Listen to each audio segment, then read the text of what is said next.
Hello, everyone, and welcome to Fiji Forever, silent podcast, almost spoiler-free recap of Survivor Fiji. While we wait for Survivor 44 to premiere, I will be spending the off-season recapping one of my favorite seasons of all time, Survivor Fiji. Today, we'll be covering episode 11, Blackmail or Betrayal, which originally aired on April 26, 2007. Joining me today is a man known for wearing many hats. You may know him from RHAP's Twitch trivia, Mafia games, Seeds-related merchandise, or maybe even some LRGs. Who else could it be than the one and only Jordan Kalish? Gia, I love the introduction. You mentioned my many hats, including the Wigglers Wombats hat, which marks Yes. two silent podcasts in a row where I've worn this hat. I know, So I was about to ask if that was the same hat. it sits next to my computer most of the time. So if I have ever not had any crazy hair before the podcast, I just throw it on and nobody knows. Well, now everybody knows. So I've never thought about I feel like you have relatively short hair, so I don't ever think about people with short hair having crazy hair days like how I have crazy hair days, but I have learned something new today. yeah, it's on the longer side right now for me, and I have not left the apartment today, so it's still basically how I woke up. So I put the hat on, and we're good to go, and I am very excited. We just talked about Survivor New York recently, Yes. and now we're going to Fiji. We're going international. I know, I had so much fun on the last podcast, that was actually genuinely a really fun time that I was It like, was "We great. must do this again," and, Mark and Davey are with us in spirit. Yes, they are. Yes. They might show up. You never know. Well, you never know if they're I watching, I think this if the is four of us, if me, you, Mark, and Davey were doing that like slingshot lacrosse catching challenge, I think we could do pretty well. I would have to be the Stacy or Yao in this situation because I cannot catch a ball for my life, but I think But that look, you 3 would do very well. Yes. Davey and Mark are tall. I know that Davey plays dodgeball, so he has some athleticism. I'm a PE teacher. I'm not as tall as those guys, but I feel like we would make a pretty good catching team. And Yeah. I think at the very least, we would not pull a Mookie and spend the whole challenge yelling at you. Okay, but in I do have a very important question though Yeah. regarding this. And thank you for not yelling me in this hypothetical challenge. It's very kind of you 3. But which one of you 3 do you think is most likely to pull a Cassandra who Queen held the amazing Earl Cole in a chokehold, someone that she is closely aligned with for the chance to have some Olay Ribbons body wash?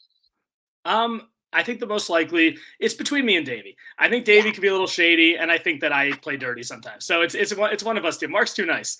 Yeah, that's fair. I think that's a good observation. I can imagine Davey doing it in an opportunity where it's not necessary, but just for the Mhm. pettiness of it all. Davey, if you're watching this, just know that I see you and in my vision, you are an icon in this challenge. I think that Davey would do pretty Yes. well. Either one of us could have been guilty of doing, but it's not against the rules. Cassandra was totally within the rules of the game. I know that is wild to me that Jeff is like, you know what? I will allow it. This is fine. Everything within the rules of the game. I feel like, this would not fly in 40s era Survivor US. No.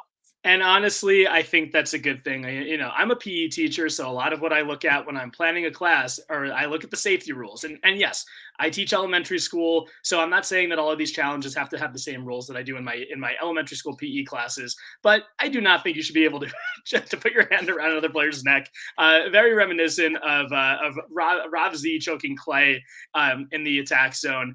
But that was against the rules going all the way back to Survivor Thailand. So maybe this is the one instance where you might go Thailand over Fiji just for the rules of those two particular challenges. But yeah, Cassandra I think also maybe gets away with it more because she's not Rob Z.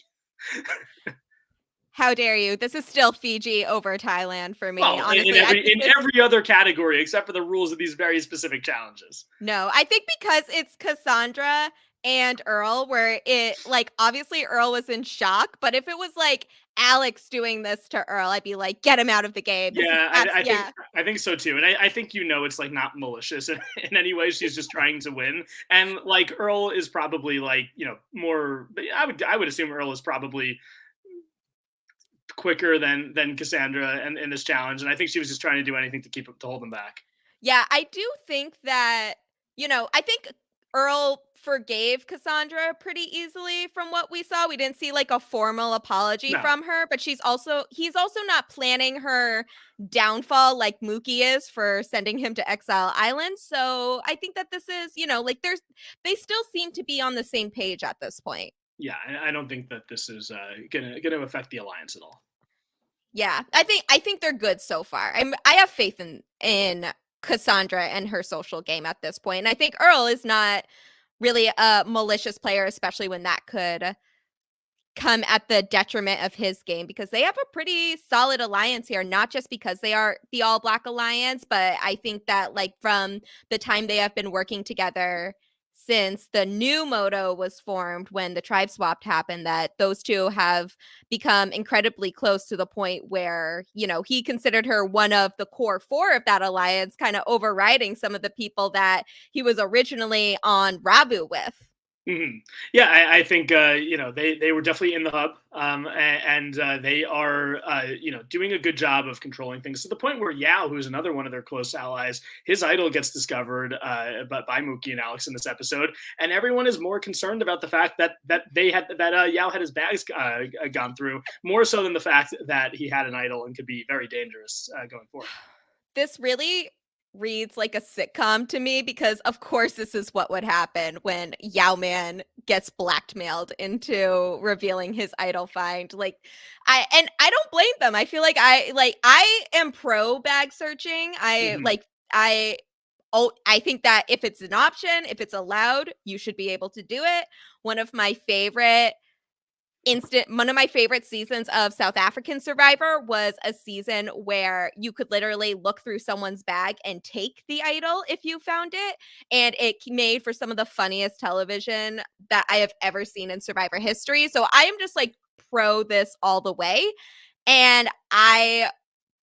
but like the fact that this is one of the earliest renditions about it, and like where even Jeff seems kind of a little thrown back that they would go so far as to snoop through people's bags. I feel like this is just like, your mileage may vary on whether or not you can look through other people's bags. I think Yauman actually said it fairly well, that he was saying, like it's not in the rules that you can't look through people's bags, but for this group, they had a supposed understanding that there was going to be a little bit of privacy with that, but it's a game for $1 million.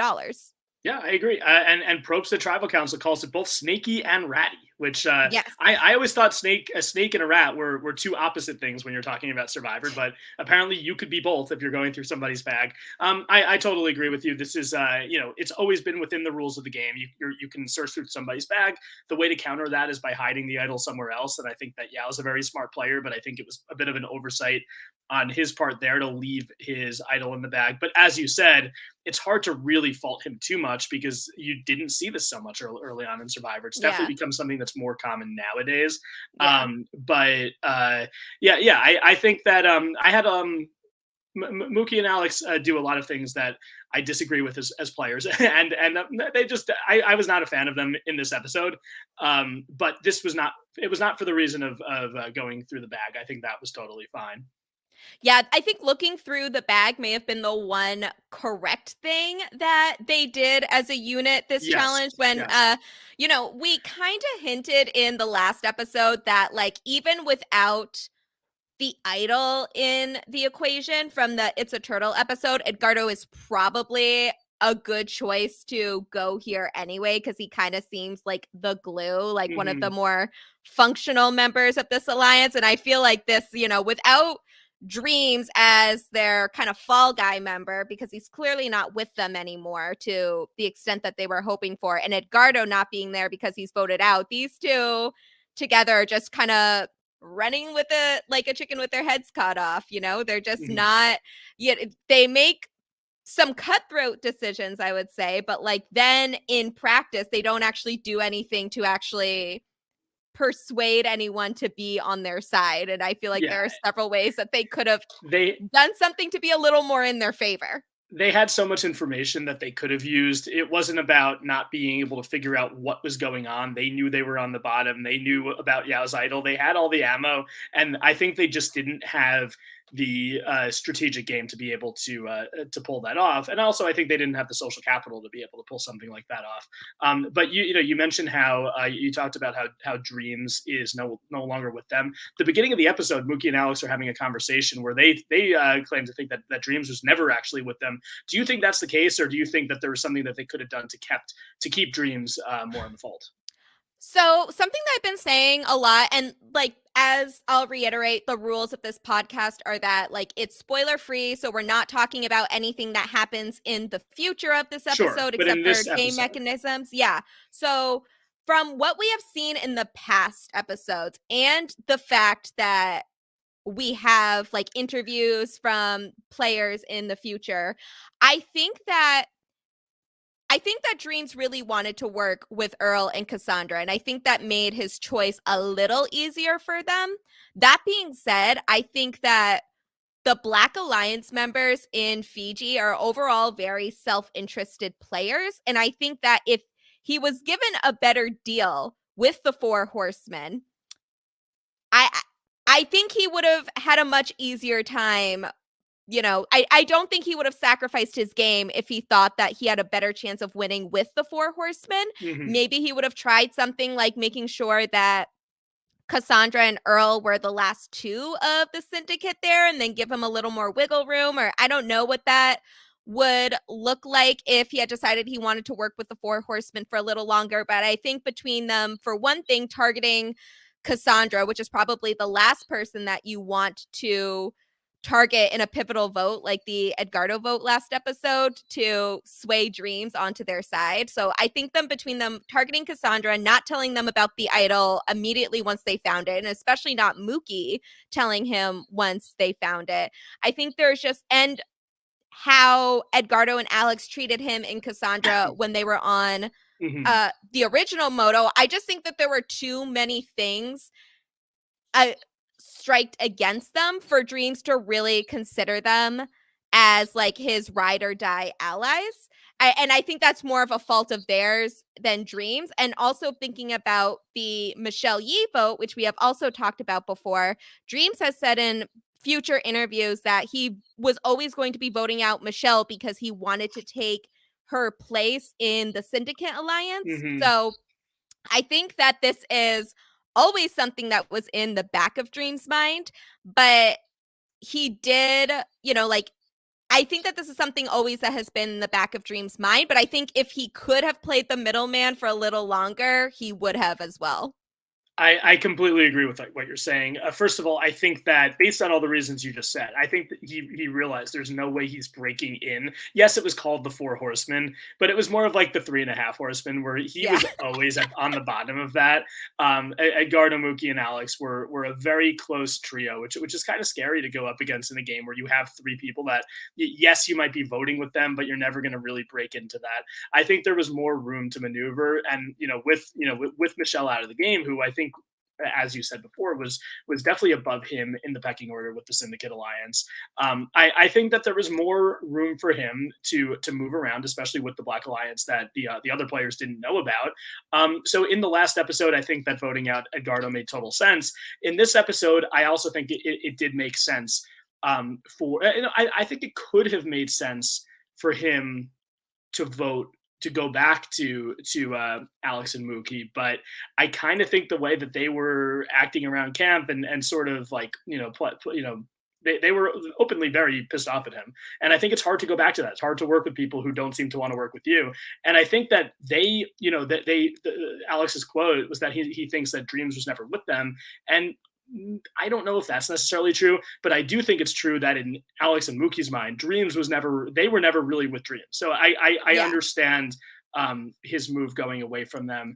In this episode, I do think for him going back to like or continuing to work with like Cassandra and Earl, who he has the Black Alliance with, and then Yao, who's part of that, makes sense. But I also think what he could have done, he could have sort of played the middle he could have voted potentially if they were able to pull somebody else in, could have voted with Mookie and Alex, and maybe gone after Yao, who had the idol, go after the person with the idol. And then you're voting out someone who is also taking up a spot in that alliance, just like Michelle was, and he's also not in the Black Alliance, so he's Yeah. not getting rid of anybody from either of his two potential alliances. So I think that might have been a good move for him too. Yeah, and especially with the confessional that Dreams has once he finds out that Yao Man has an idol, he was made this comment about how the idol definitely changes things, and in particular, it's making himself, Cassandra, and not Michelle, Stacy think about their placements in the game and like how what this means for them moving forward.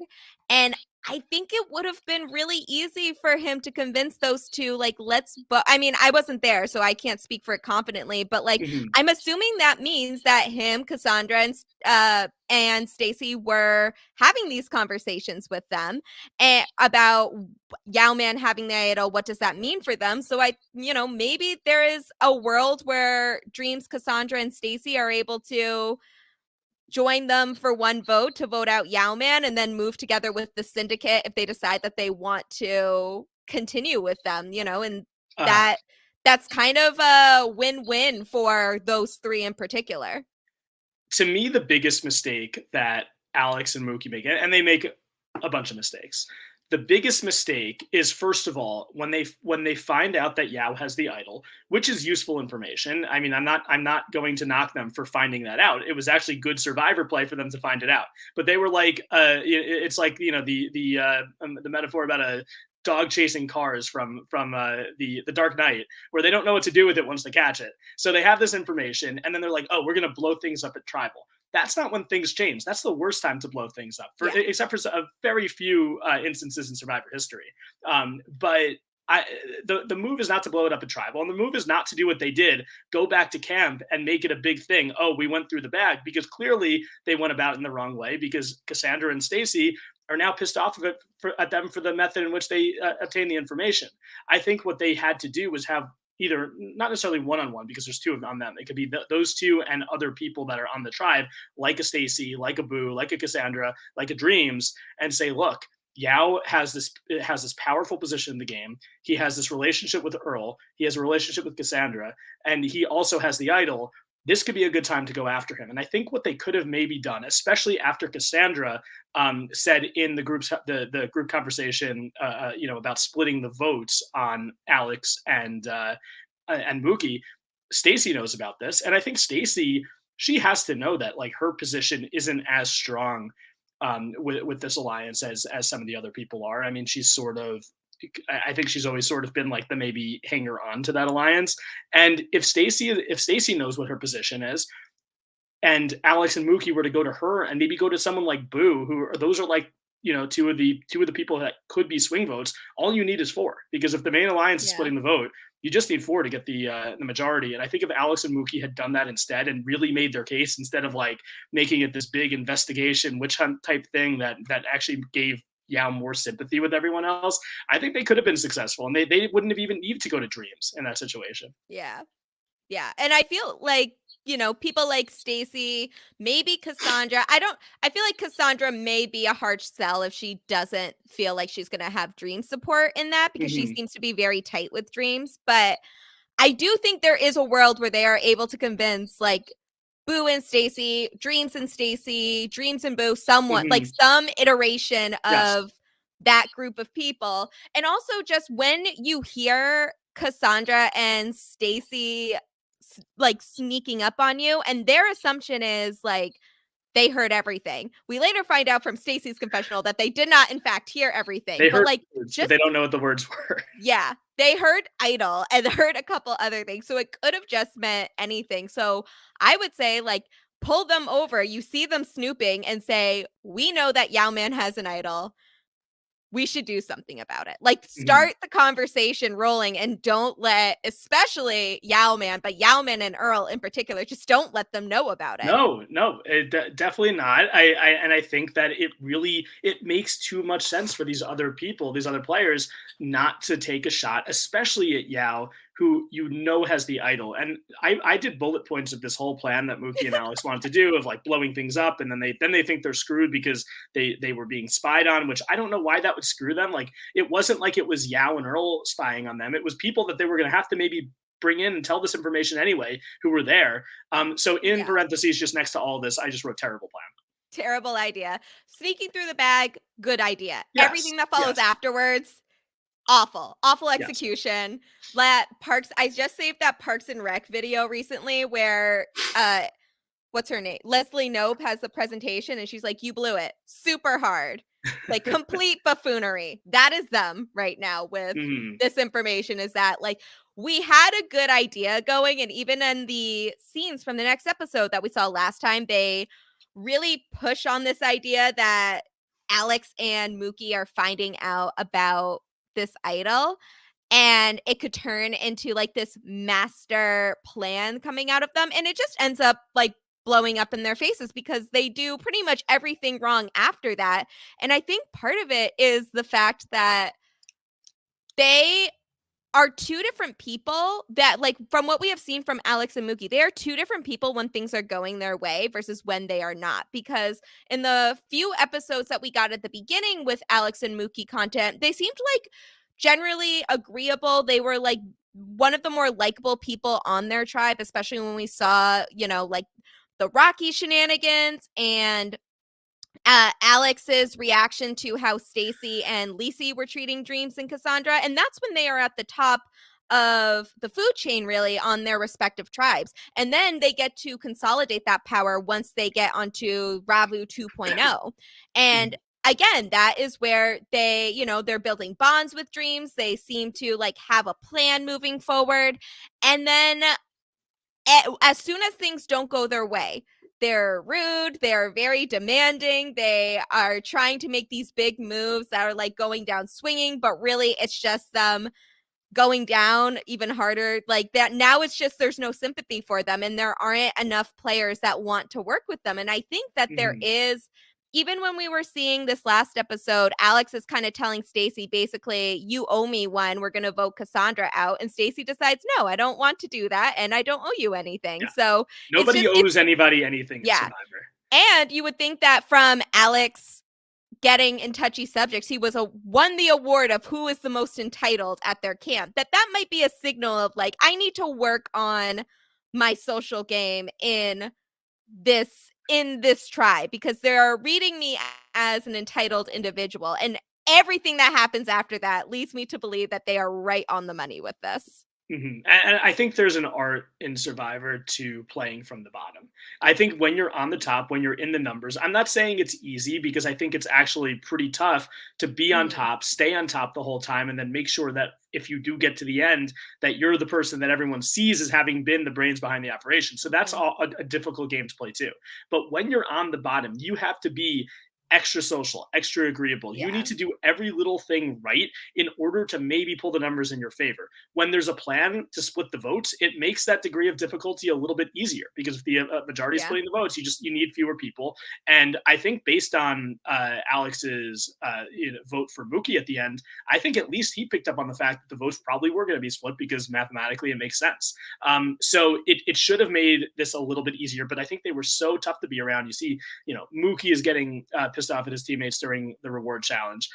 They are just like sulking on the beach at the start of the episode. I think that people are gravitating away from them instead of what they really wanted to do is have people gravitate towards them. Because I've always said, and I've said this on podcasts before, where like people talk about the social and strategic game. To me, it's almost one and the same, because you could have the best ideas in the world and the best strategies in the world. And I'm not saying that Mookie and Alex did have the best ideas or strategies in the world, but even if you do, if nobody likes you, nobody's going along with your plan. You're not going to have the social capital to pull off any of the moves that you're coming up with. So I think that they did a pretty bad job here of playing from the bottom, which is why one of them is now out of the game.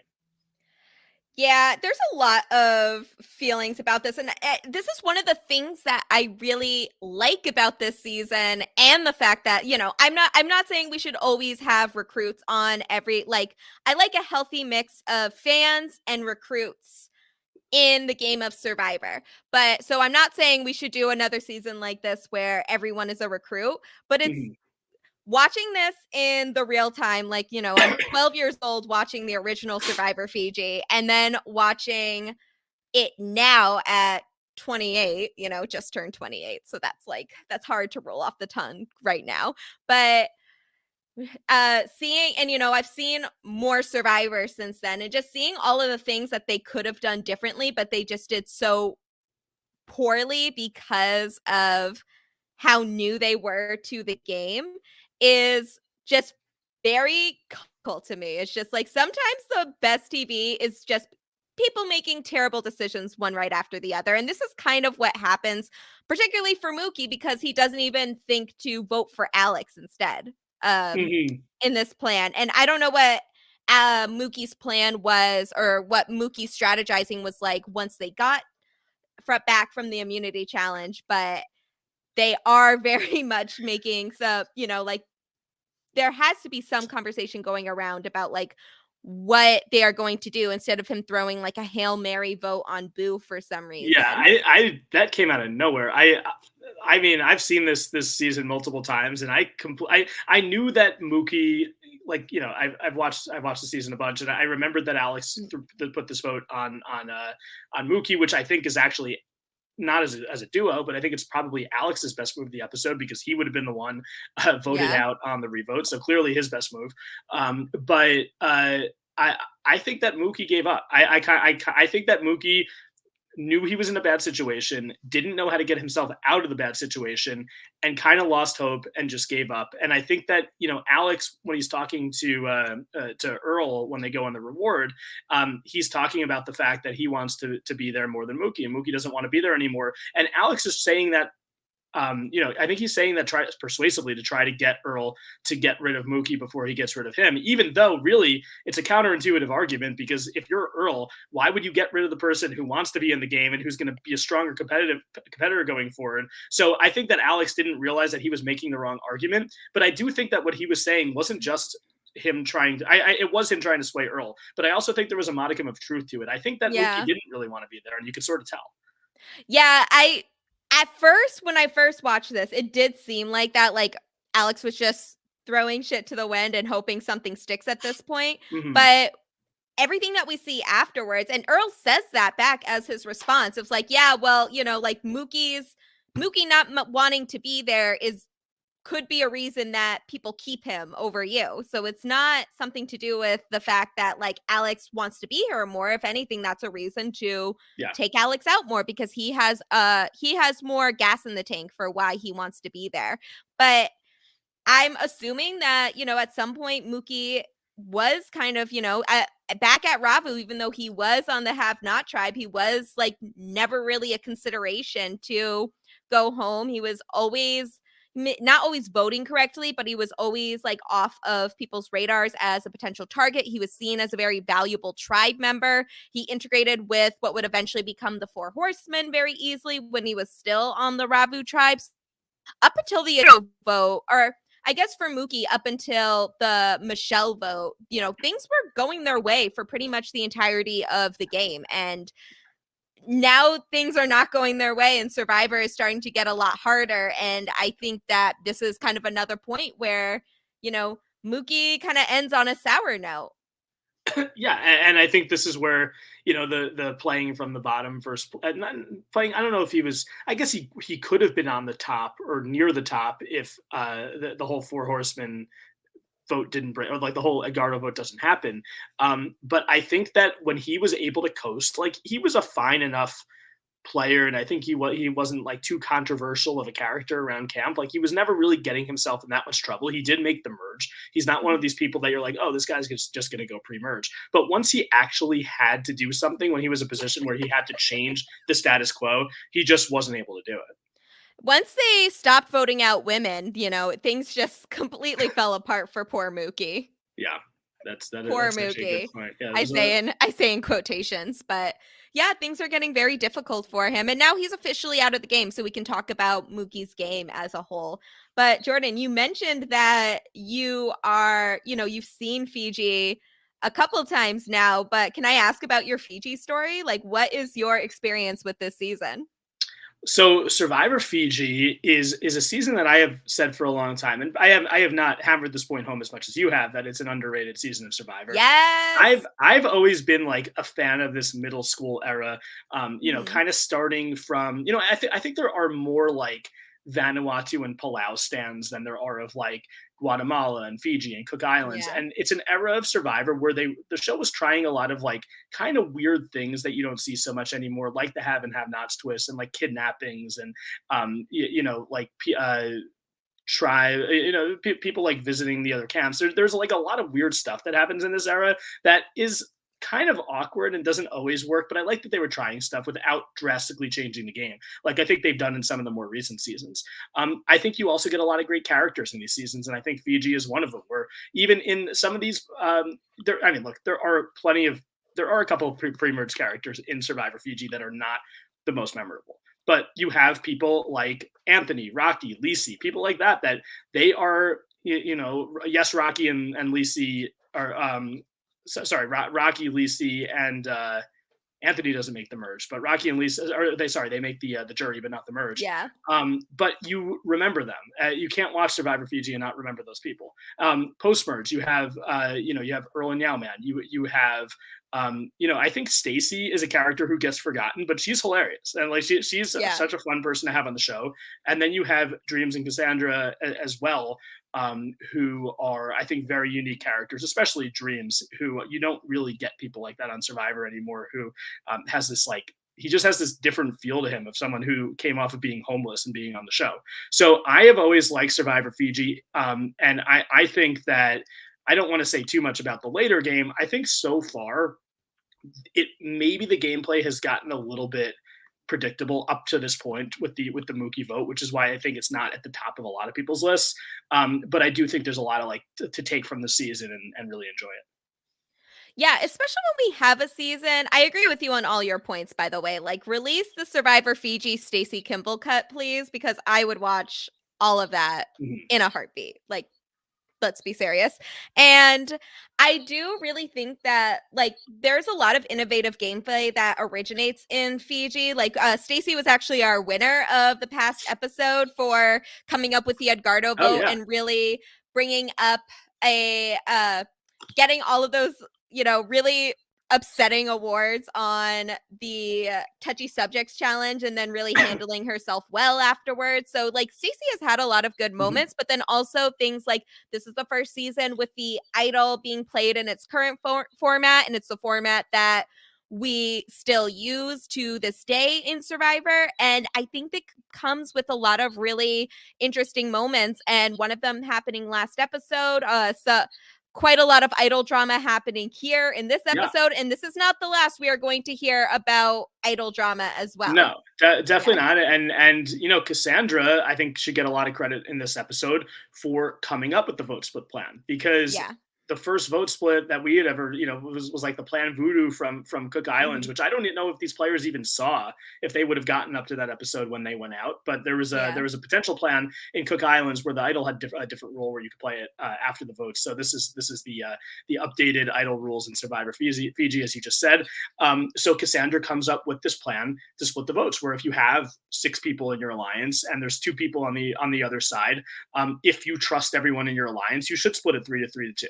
Um, Yeah. in this vote, it doesn't work out that way because one of the people on the bottom was able to suss out that this could happen, and he messed it up. And the person, I think for the majority here, it doesn't really matter between Alex and Mookie who goes. I think that's either a yes or no, depending on who on which player you're talking about and what their secret relationships with Mookie and Alex are like. But I don't know if any of them really had such good relationships with Mookie and Yeah. Alex. So in this situation, it probably doesn't matter too much. Earl did not like the split vote plan because he really, I think, wanted Alex out of the game. He saw him as a much bigger threat. But from a, what is going to guarantee that this vote works as long as everyone stays solid? It's splitting the vote. If an idol Yeah. is played, it doesn't matter. You just get the other one. Of course, what the risk of any split vote is what I think should have happened in this episode. People who are on the bottom of the main alliance flip, and it takes fewer people to get that flip than it would if there was no split vote. So it just brings in something that we see a lot in future seasons going forward, in almost every season with split vote plans. And this is the first one I think that really has an effect on the game. Yeah. And I do in hindsight, yes, the split vote plan to get out Alex was not great. Like, this kind of hinders them for at least one more vote, that now they got to take care of Alex next time if he doesn't win immunity. And like we have already said, Alex has a lot more drive to win immunity than if we had Mookie in the game instead, who seems to have kind of given up at this point. But it is a good plan to prepare for the case of one of them having an idol. And I do, even though, we have Boo going to Exile Island this episode, and he only gets one clue, again, saying that the idol is back at camp. So not a ton of information for them. But I think that this is it's a good idea in theory to just play for all possible scenarios in here. And we will get a really funny confessional from Earl next episode about basically him saying what you said, Jordan, that he didn't want to split the votes because the like, if we did an even split, like the way that they did, where they had 3 on Alex, 3 on Mookie, the idea that, Alex might vote for Mookie this round didn't really cross their minds, and that ends up being exactly what happened here. But I am really impressed with Cassandra's social game up until this point, and I'm kind of sad we don't get to see more coverage from her, because I think that she is in a lot of these conversations, but every time we hear about these conversations through confessionals, we hear it from almost everybody else but her. Yeah, I would have liked to hear her perspective more too. This is, you said Cassandra, right? Yeah, Cassandra. Yeah, and it's funny because she is like, if you're giving the fishy in this episode, even if you don't necessarily agree with splitting the vote here, which Earl definitely doesn't.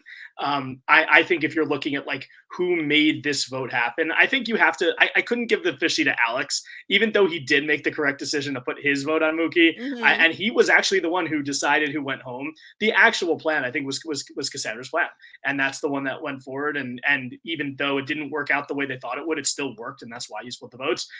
So I would have liked to hear Cassandra say, and I would have liked to.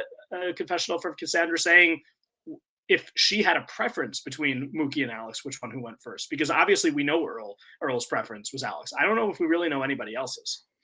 Do we even get a confessional from Cassandra this episode? I think maybe I don't specifically remember one. Maybe we did. I mean, there's only 8 people in the game, so I'm assuming we had one, but I can't remember it. I know. My assumption is that we got one when Cassandra and Stacy were sneaking around with Mookie and Alex about hearing about the idol talk, but I can't remember anything that really stood out. But she is an important player in this episode. So like that, and there are 2 women left in the game currently, if there have been 2 women left since the first vote of the merge, so, or what we would consider the merge in this format. But like, so guys, like, get on this. I want to hear Cassandra's thoughts on everything. Yeah, and I think the way that Cassandra, whenever she doesn't get all that much of an edit on the season, which I think is unfortunate. But whenever she does talk, I think she makes good points. I think she speaks in a very logical way. I think she's someone that if we heard her confessionals, they would be useful to drive the plot of the episode. So I would have liked to hear more from her, especially in an episode like this when there's a vote split and she's the one who brings up the vote split. Yeah. Yeah. And she, like, it's no secret, I am a Cassandra Franklin stan. A Cassandra? A Cassandra. I am a Cassandra very much. And a Stancy, would that work for Stacy Kimball? Stacy? Yeah, I think so. Yeah. Yeah. I'm workshopping it still, but like, definitely I'm a Stacy Kimbrough. Oh my God, I love that. We're gonna have to Silent Podcast, please release merchandise so that I can have lots of Fiji merchandise, please. I have so many ideas. But I want a shirt that just says I found a lemon tree. I found just a yellow shirt with like a like black stencil lemon with one lemon on it saying I found a lemon tree. And if you know, you know. If you know, you know. Would that be the new Seeds Baby shirt? Do you think RHAP would fund such an excursion? I mean, it's in the same family, right? It's seeds are, come out of fruits, and this is a fruit tree, and I already have a seed related merchandise. So yeah, I think it's kind of similar. If I were, I could probably come up with a good recipe that involves seeds and lemons, right? I mean, I think like Ooh. some sort of Mm. lemon sesame cake or a lemon I'm bread with some poppy seeds. That sounds great. I'm imagining like a lemon bar with a seed element to it. Like, I yeah, maybe like some it. poppy seed. Yeah. I I like it. I really think. like I really like lemon bars. So yeah, the dining hall that at the college that I work at had lemon bars this week and I was Lemon very, bars are very great. happy. Yeah. So Yes. Yao, if you're listening to this, let's go into business together. Okay. I agree. I agree.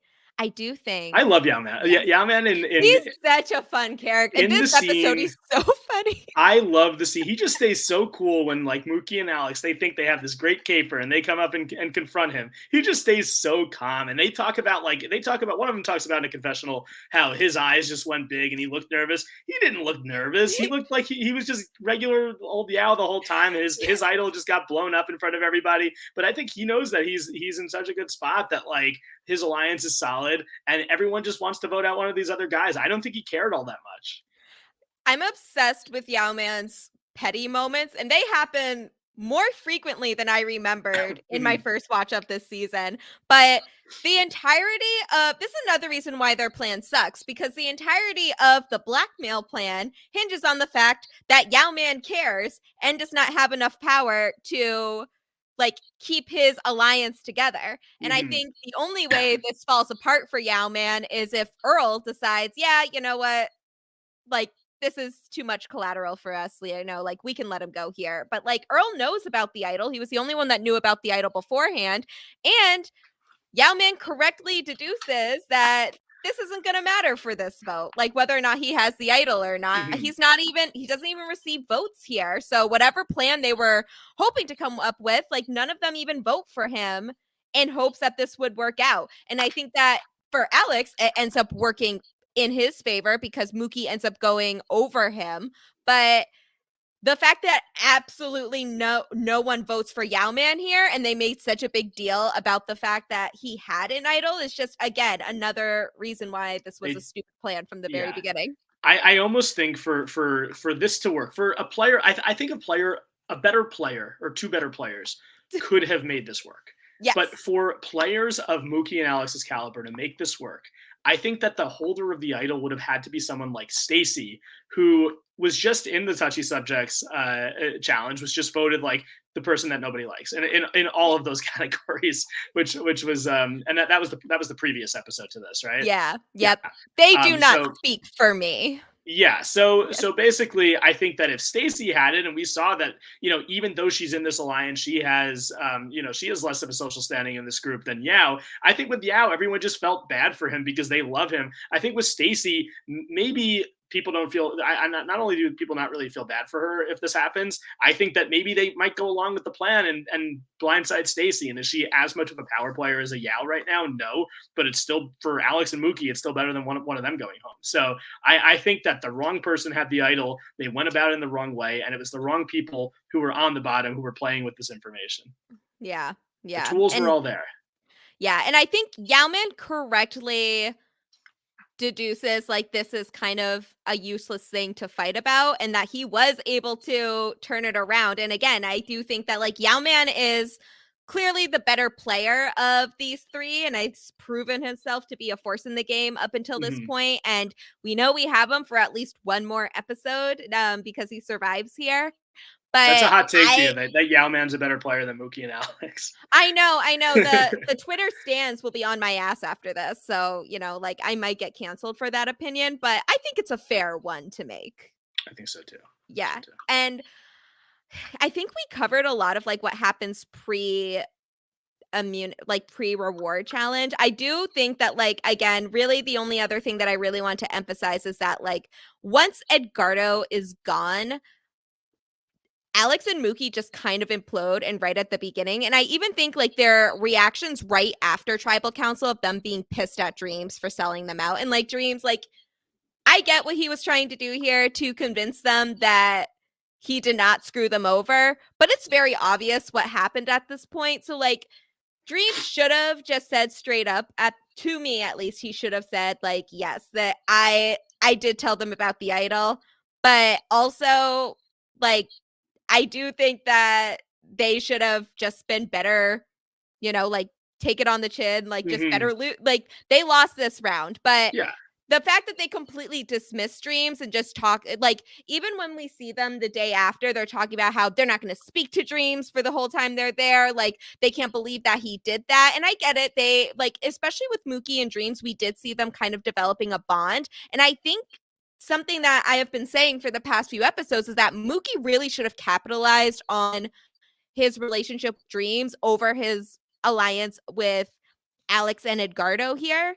And now that we know that Edgardo is out of the game, and I think there is a world where Mookie could have salvaged his place in the game and his alliance with Dreams if he had done so and so beforehand and didn't react the way he did when the first member of the Four Horsemen got voted out. Like, he really just says basically this alliance is dead and the relationship with us and Dreams is no more. Like, just completely throws him to the wayside. And even when they are talking about it, with Alex saying basically like, I can understand you not voting with us, but to betray us is just so like uncalled for. It's like, sir, come on now. How many times have you lied in this game?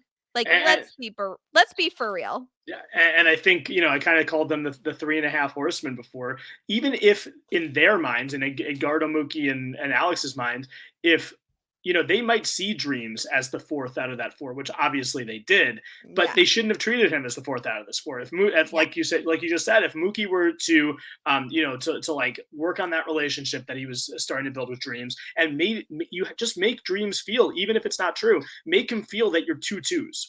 Or even just a solid 4. Don't make it feel like a 3 and a 1, because then the 1, when he votes against you, you can't really blame him. And I think here this was a very funny conversation at the beginning of the episodes where Dreams goes and like says to them, why won't you hang out with me anymore? Which like I think was a little bit like, yes, obviously Mookie and Alex should have done a better job, like going up to Dream and saying, yeah, I get it, it's a game, and trying to get him back on their side. So they handled it totally wrong. But I think it was a little bit, maybe a little bit tone deaf after turning on an alliance to then go to them and say, oh, why won't you hang out with me anymore? But I do think that both parties in that situation handled it wrong.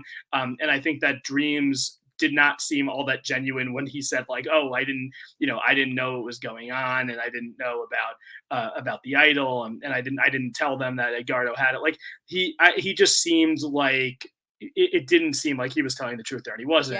Yeah. So I don't think Dreams did handle that situation the best way, but like this was a bad situation that was caused mainly by Mookie and Alex, and they never really made him feel like part of that alliance.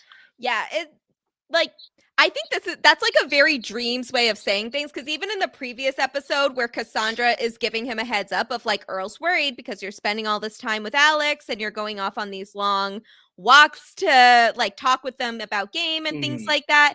And he literally says, after this very serious conversation with Cassandra, he's like, well, that hurts my feelings. Like, he was just like, that's kind of how he handles these strategic moments where he's in a difficult position. And I love that from him. Like we have already said, like that's why I said there's no one like him who's ever played Survivor before. Yes. And like, this is like a one-of-a-kind player. I think he's overall like a very good player. He's very young. Like, I forgot how he's 24, I think, when he was playing this season. He's one of, if not the youngest person left in the game now, but he has a very different life experience. And we know that right away, that he has a very different life experience than everybody else that is playing this game. And I really enjoy the game that we have gotten from him so far. Should he have handled this differently? Yes. But I also think like the main issue here is probably how he has been treated by that side. And I think it's hard. It's hard. Like, you've been treated like this for days or for weeks. You finally get one over on these people. Yes, we're saying that he should have maybe gone to them. And I really think what Dream should have done there is probably gone to them and said, look, I made this vote. Edgardo was an extremely strong player. It was an opportunity to take him out of the game with the idol. But look, we're like, I still want to work with you guys, even if you don't, which I don't think he did, obviously. Yeah. But I think you still try to make them feel better and like give them hope, because then if there's a plan to take one of them out, they don't see it coming, and who knows where the like in Dreams's mind, who knows if Alex and Mookie like found another idol, and it could have gone back on Dreams potentially in a different situation. So I Yeah. do think that, but I agree with you that it's like, these are humans, they're not chess pieces, and it's hard for someone to, I think, come back, from Dreams' spot and handle the situation 100% perfectly to try to get them like at least somewhat on your side again. It's not an easy thing to do. Yeah, and there's a lot. Like, again, this is what happens when we have a lot of recruits. So, we have some situations where it's just like everybody was wrong here, but maybe some people have a little more blame than others. I forgot about this part of the beginning of the episode. Was I knew that going into the It's a Turtle episode, I knew that the Syndicate Alliance told Dreams to vote for Mookie because because Dreams had told them that Mookie was giving his idol to Alex. So I knew that part. I forgot how they explained it moving forward, like after the vote, of like why Dreams was the only person voting for Mookie that round. And they gather him afterwards and say that they are worried that the four horsemen were giving him false information. And even though that is untrue, Dreams believes it. They Yes. talk to him very respectfully. He was worried about why he did that or why they did that. And they said it was because we didn't trust the four horsemen, not that we didn't trust you. And I think that he just, at this point, he likes them better. Like, Yeah. Oh, for sure. he enjoy, and this is something that he's been talking about since original Moto, was how he and Cassandra were going to flip on the original Moto tribe the second they got the chance to. And really, this is Dream's chance to do that. He could have done it in the previous vote with Michelle, with voting out Stacy over Michelle, but this is really his opportunity to cement himself in the game. He is gonna have to pick a side here. There is no way around it. And I think that this is, I think part of it is he didn't need to believe this lie, but he was kind of wants to anyway. And the fact that they are just being respectful to them is already going a long way with him. Yes, and I agree with that too. Going back to the Michelle vote, I think it would have been a missed opportunity for him not to get Michelle out of the game, who was in a very strong position, I think, and I think one of the more screwed players in Survivor history by a twist. Yes. But on the last vote, I do think, and I believe it was Earl that was the one leading this conversation, telling Dreams why they had to switch to Edgardo. I have that in my notes as well too. The only other alternative, the truth would have been, Dreams, we don't really trust you, which you can't say to him in that situation, because then he's going to feel like he has nobody, and that's when a player could become a free agent, which if you're in the powerful position becomes very dangerous for you. So they really said the perfect thing to get him in, and I think that there are sometimes people go on Survivor and they want to, like, all they want to do is like lie and scheme, but really it's like the well-placed lies that are the best one. You have to like lie with purpose, and that was like a very purposeful lie. It was a minor conversation, but it has potentially could have major ramifications. And at least in this episode, it was able to keep Dreams with them. Yeah, and I don't know I think it's obvious at this point that, he has a very solid relationship with Cassandra, and he seems to be working on forming a really strong relationship with Earl at this point. We know they're aligned, but like haven't really gotten too many chances to work together since the Edgardo vote, or until the Edgardo vote. But I think it definitely helps to have players like Cassandra, who he has a strong relationship with, Boo, who it doesn't seem like he has any animosity towards each other, but like they were on the original Moto tribe together, so I assume there's some type of rapport there. So I don't think really know where Boo falls I don't know, but I think that it helps to have everybody kind of like supporting them in that decision, to like say that. But I don't like, we're going to get to Boo in a second because he is our Exile Island visit, which I completely forgot about here. But I think it helps to have like the numbers are definitely helpful, because at this point it's 6 versus 2. So obviously making a jump from the 6 to the 2 is a very dumb thing to do at this point. But I do think that like they handled this much better, and I think definitely that Alex and Mookie could have learned a thing or two from Yeah. them. Well, I think it's dumb if it's one person making the switch, but if it's two people making the switch and then you're able to stay together on the next Yes. vote, then you're up 4-3. So I really think it took two of them, and again with the split, that's all you needed Yeah. numbers wise. And I think the thing is like the candidates, Yao's obviously not flipping because he's the target. Hmm. Earl is like completely in with Yao at this point. I think Cassandra's completely in with Earl. So you're not going to get those three. The two that you could really there's three that you could get. Dreams if you had treated him a little bit better, but that Hmm. ship I think is sailed at this point, especially with the fact that Earl was able to explain that previous vote to Dreams in a way that made sense and also made him feel better about himself. So I really think it's like Boo and Stacy were the key here, and I just Yeah. think Alex and Mookie just didn't have that finesse to be able to do that, especially with like Stacy and Boo. They've played together, but they're not a duo. So it's like it would Yeah. have to be like an individual thing. I mean, I think the best way to do it, like let's say, hypothetical situation, like Alex and Stacy have this like close bond that they've been building. Mookie and Boo have this close bond that they've been building, which it's like this is total fantasy, but you could sort of like kind of do it separately so it doesn't feel like they're ganging up on you and try to like pull them in like that and maybe make a Yeah. four. But I feel like that's a pretty good four for all of them. They're all like, they're Mookie and Alex are totally on the bottom.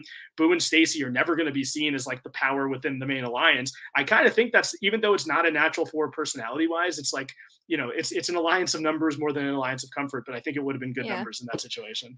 I mean, the Alex, Boo, and Stacy were originally in an alliance together when they were on the original Moto with Yeah. the core five. So it's not complete. It's just, you replace Edgardo in this case with Mookie. So it's not completely unfounded that these four could work That's a together. downgrade. You're replacing Edgardo with Mookie. With Mookie, yeah. I know. I mean, like, it's not the worst they could do either, Yeah, it's a considering who number. It's else a was number. in the alliance. It's an over-under situation. They're like Yeah. kind of breaking even with this point. With one Edgardo and one Lisi, we will trade them for one Mookie. Yes, Yeah, Lisi, but Lisi does make the best music videos out of all these people. stop it. I don't want to talk That's about a future thing that happened after the season. Is that considered a spoiler? Am I allowed to talk about it. Tidy Is Whities? it is not. But okay, so I went many, many years of my Survivor fandom without knowing that that music video existed. And it Mhm. got ruined for me while I was preparing to do the RHAP countdown for Fiji. And I was very upset to have found out about this video. This is you not knowing such a big thing that came out of Survivor Fiji is akin to me of Josh Wigler not knowing that lunch lady Denise lied about getting fired. This is big news for me. So I did I'm know that. Yes. So that this, yeah, it's shocking. I figured as I the number one world Fiji expert, I figured that you not had just seen Tidy Whities, but knew all the words by heart. Oh, that is, well, I'm a Fiji stan, not a Lisi stan. But also I was like growing up, I was a very fandom of one where like I would watch Survivor. I very much enjoyed Survivor. My mom would record the episodes on VHS that I missed so that I Mhm. could watch Survivor, but I wasn't really connected internet wise, so I had no idea what other people's opinions were on Survivor, like any of the rankings. So that's part of one of the reasons why I love Fiji so much, is that I was so excited about this season. I really enjoyed it.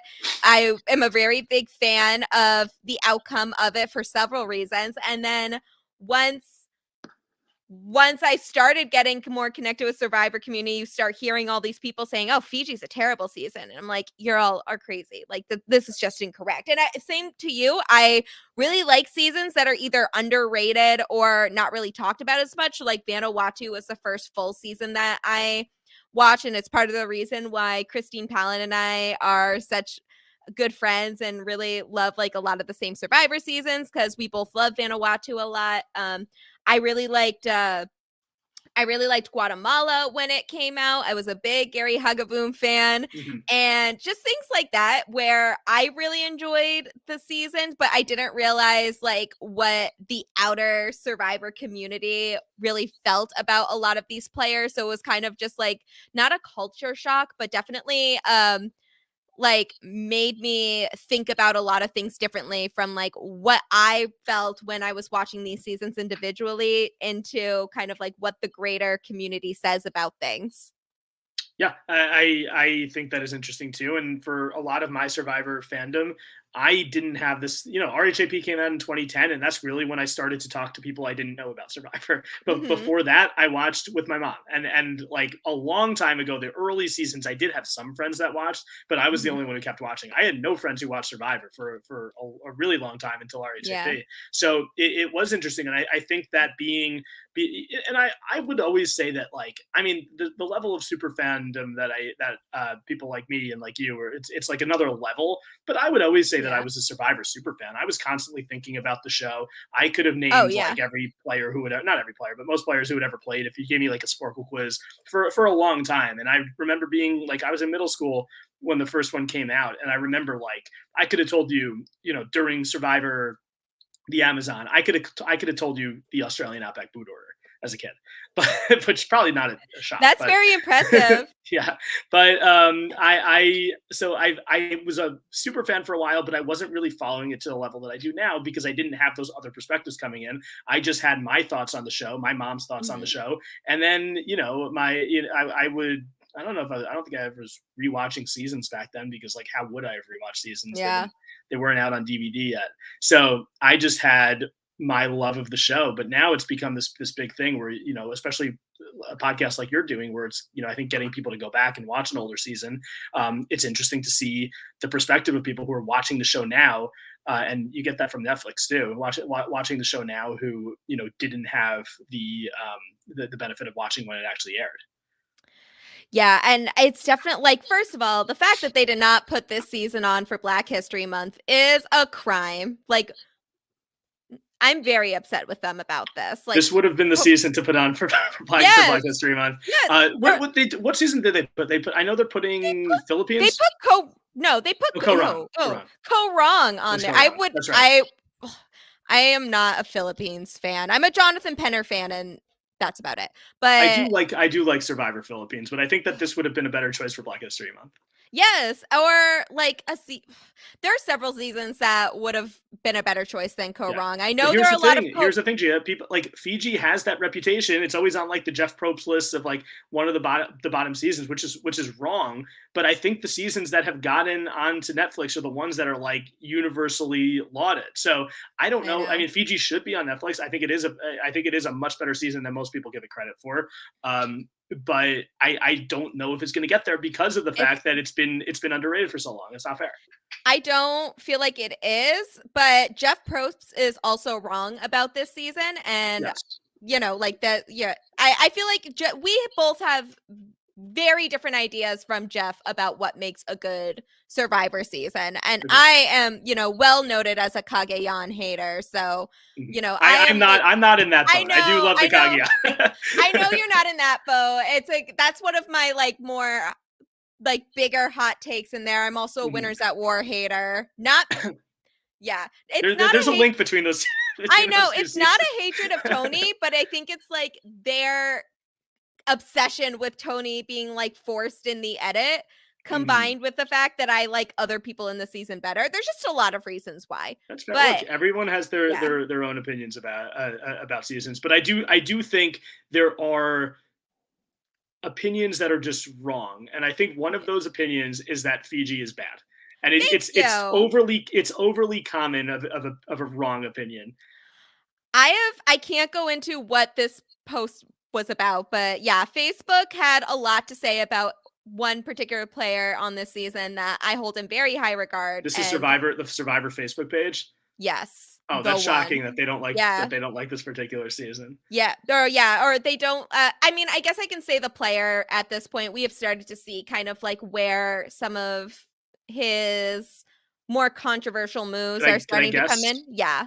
the dreams? Yeah, of course it's Yeah. dreams. But like yes.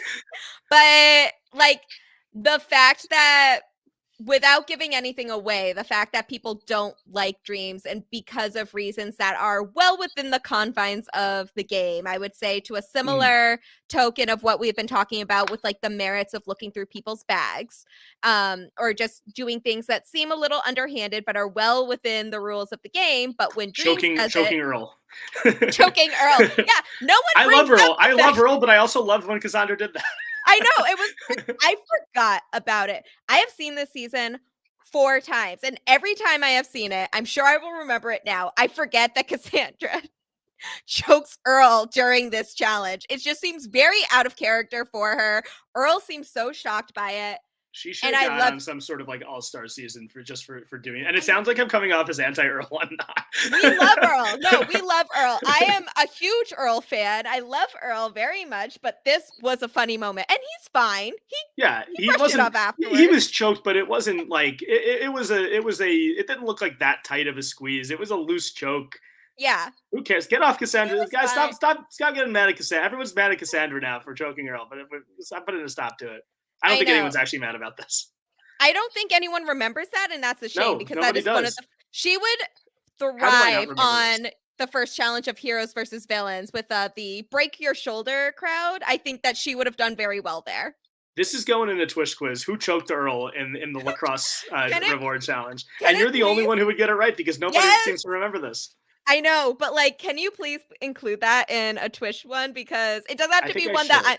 I don't think it doesn't have to be one that I play. I will sit out of a Twitch game for like Yeah. for the Earl question. I just need to see this question asked. If it were And you, that's a little bit collusion-y. I don't know if I could do that. no, I like, it doesn't have to be one that I'm in, but like I need to be able to listen to a podcast where this question is asked and see what people answer, because I'm sure if they are not a recent Fiji watcher, they are not going to guess this person correctly. Yeah, I think the number, like, I could see. I mean, and I would say to make it to like give people a chance. Like, I would say it's the final 8 reward challenge. I think Yeah. people would guess Alex. I think people could guess Mookie. I think people might guess Streams. I think they would guess one of the guys like Boo. I think they would guess Yeah. guys. I don't. Well, you know what? They might guess Stacey Kimball.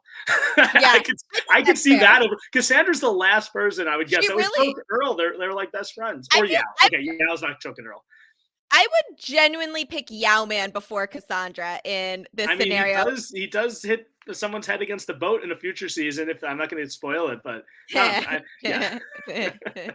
Am I allowed? Am I allowed to spoil future seasons? I don't know the rules. Yeah, no, it's just this season. We've already talked about how Yao Man is the only player that's returned from this season, which is a crime. Not because Yao Man is the one that returns, but I personally think several more people from this season should have returned with Yao Man. But that is a shame. I agree. I think Yao could be a 3 or 4 time player, and I wouldn't be complaining about that. But yeah, I would. I mean, I'm not going to say the names of the people I think should return because that could be a little spoilery.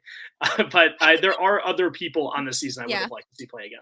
I think there's even some people that have already been voted out though that I would love to see again. Like obviously Anthony. Yeah. Anthony was the one person I was going to say that has been voted out already, and Michelle Yee. I think absolutely should play again.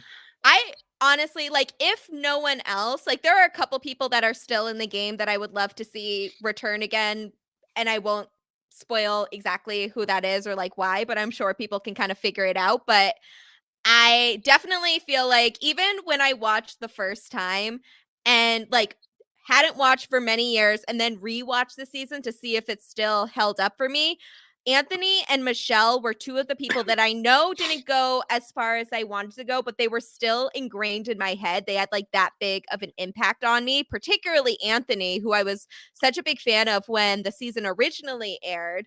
And I had like no memory of a lot of these players in like the same capacity, but I always remembered Anthony. And he is definitely someone that I would love to see return in any season, particularly if they did something like what they did in the most recent Survivor South Africa season, where they did like pre-merge versus post-merge or Survivor Second Chances. Like I would love to see something like that. Yeah, I think Second Chances. I mean, I loved one of my favorite moments, like my favorite periods of time as a Survivor fan was the second chance vote, the campaigning. Yes. That was like, it was so cool. It was a great time on RHAP too. So I would love that. And I think Anthony is someone who would get that like grassroots super fan support. The casuals aren't going to remember him. And I hope he doesn't get like T-birded or shamed in that situation. T-Bird was robbed. You've heard it here. T-Bird was definitely robbed. So I think that Anthony, though, is somebody who, and here's the thing. Okay, here's what they should do. They should do a second chances vote, but there should be some sort of test, that, like a Twitch type trivia test that you have to take in order to vote. And only super fans. Only super fans. And if you're a super fan, you can vote every single day, because then the people we want would actually get back on the show. Yes, the Twitch method. Yes, and I think most of this the second chances cast was great, but they're like T-Bird not getting on was a crime. There was the only person that I really that got on that I regretted not voting for. I did not have Keith Nail on my ballot, and I did love him in Cambodia. That's surprising. Yeah, do you know who I hadn't said? I sort of like, I had Max Dawson on. Max Dawson was the only guy that I voted for that didn't get on. And I just think it would have been, he was like the Survivor professor. He didn't make it too far in his previous season. He had just played, so I think he had the recency bias. But obviously the recency bias didn't help him that much because he didn't make it. I just think it would have been interesting to have this guy who's like a super fan Survivor professor playing with a couple of like Survivor legends. I think it would have been cool to see his interactions with them. And I don't know if he would have done well, but I had him over Keith. But in retrospect, I'm happy we got to see Keith the second time.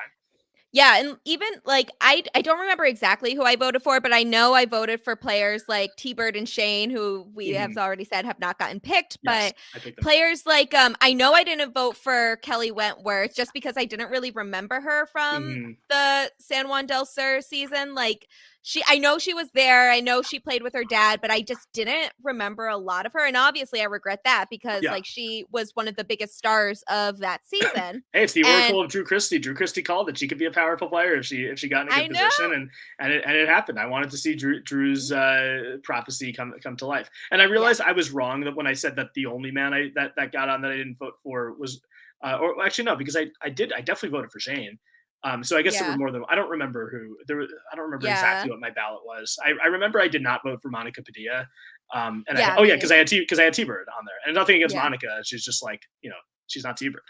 Yeah. I mean, no offense to all the women on that ballot, but you were not T-Bird. So like you were not guaranteed my vote. And like T-Bird and Tasha were definitely getting my votes. And like everybody else was up for like, up for a heavy debate. Because like you're not T-Bird or Tasha. I'm sorry. You know what? One of my saddest things as a Survivor fan, and I've always been a Tasha fan, but she has me blocked on Twitter, and for no reason. Like I've never said anything bad about her in my life. I think, and here's why I think it happened, because I know when it happened, because she hadn't had me blocked before. Going into the Cambodia finale, I think I had tweeted something about like rooting for Jeremy, and it's like I think that like Jeremy liked the tweet.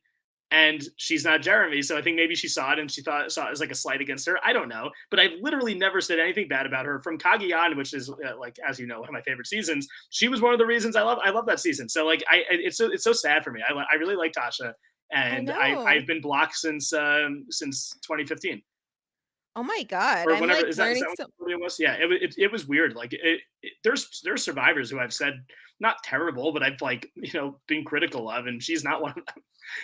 Oh my god, wait, am I blocked by Tasha on Twitter? Hold on, let me see. Let's see. So I'm looking on the Survivor Diversity Campaign page because, like, I know she's probably not, like, what's her Twitter? Hold on. Miss Foxy Tasha, I think. Miss Fox, maybe that's if she has the same one as when she was on the show. Foxy Tasha. Oh, I spelled Foxy wrong. My bad. Hold on. Is it like MISS or? Yeah, she's not coming up. She may not even be on Twitter. I think she left Twitter. I don't even think she's there anymore. So this is great. No, this is fantastic because now new. Oh, you found her? No, well, I found her, but she's not like. I guess she was on Twitter, and now she's not. Okay, so this is good. There should be a campaign to get Tasha to rejoin Twitter with a new account, because then I won't be blocked. She won't.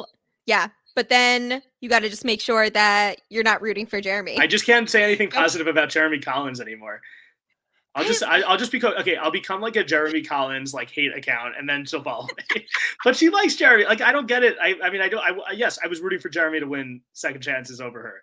And I was also rooting for I somebody else who now is not my favorite. But um, I was yeah, Yeah, I was rooting for Jeremy pretty hardcore, but I feel like it's just so hard not to. And then I was also like, I just really liked that final three at the time. Like, obviously that is not the case now, but I was a very big fan of Tasha in the Kage-yan era. And part of the reason I hate the season, she didn't win.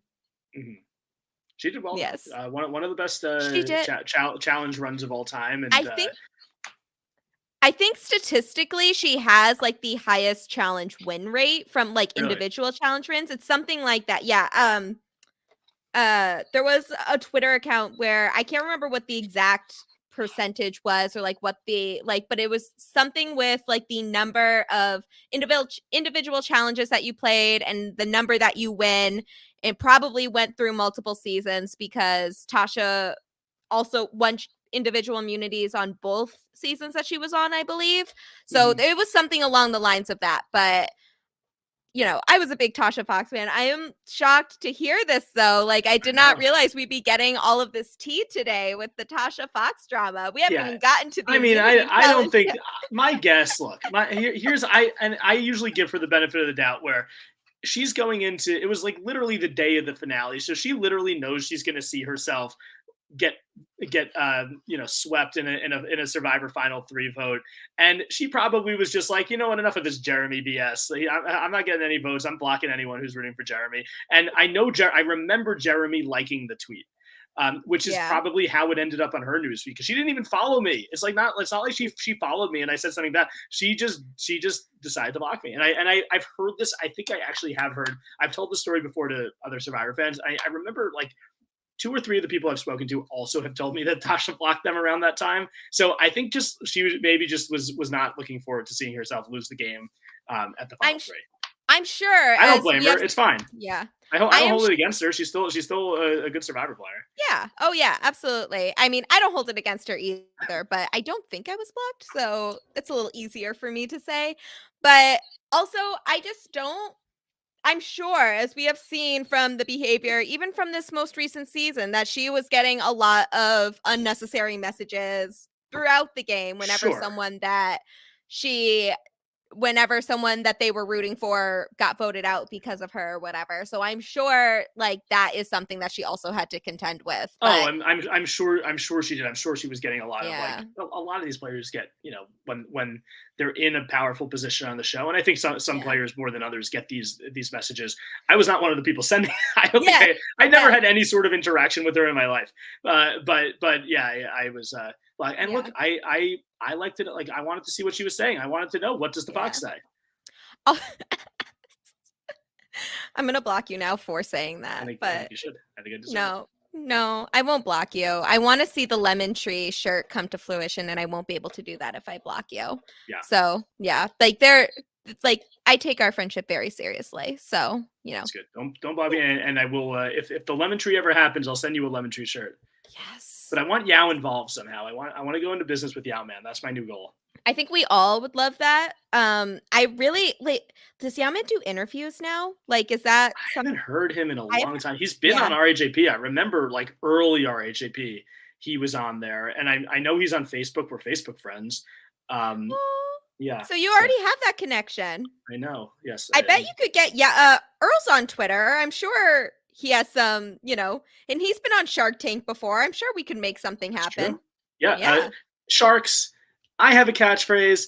Yao has a catchphrase. And everybody, who are you guys? Well, Yao was on a very popular TV show, and I am a fan of that show, Yes. and part of a subculture of people that like to say "seeds, baby" because of me. Yes. You have started a cultural phenomenon, Jordan. We want to keep that going Yes. into 2023.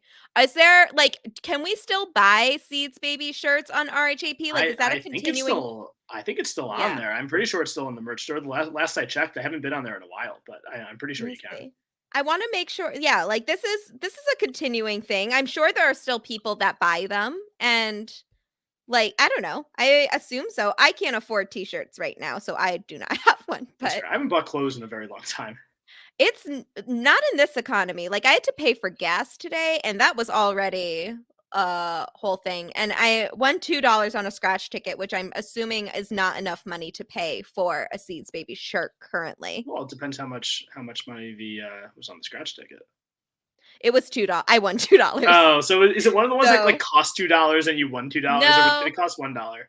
So it cost $1 and I won $2. So I'm going to bring the scratch ticket that I won back for another two $1 scratch tickets and hopefully just continue that cycle until I win a lot of money. That's a foolproof plan. That's like that's actually, that sounds more like a Alex and Mookie plan.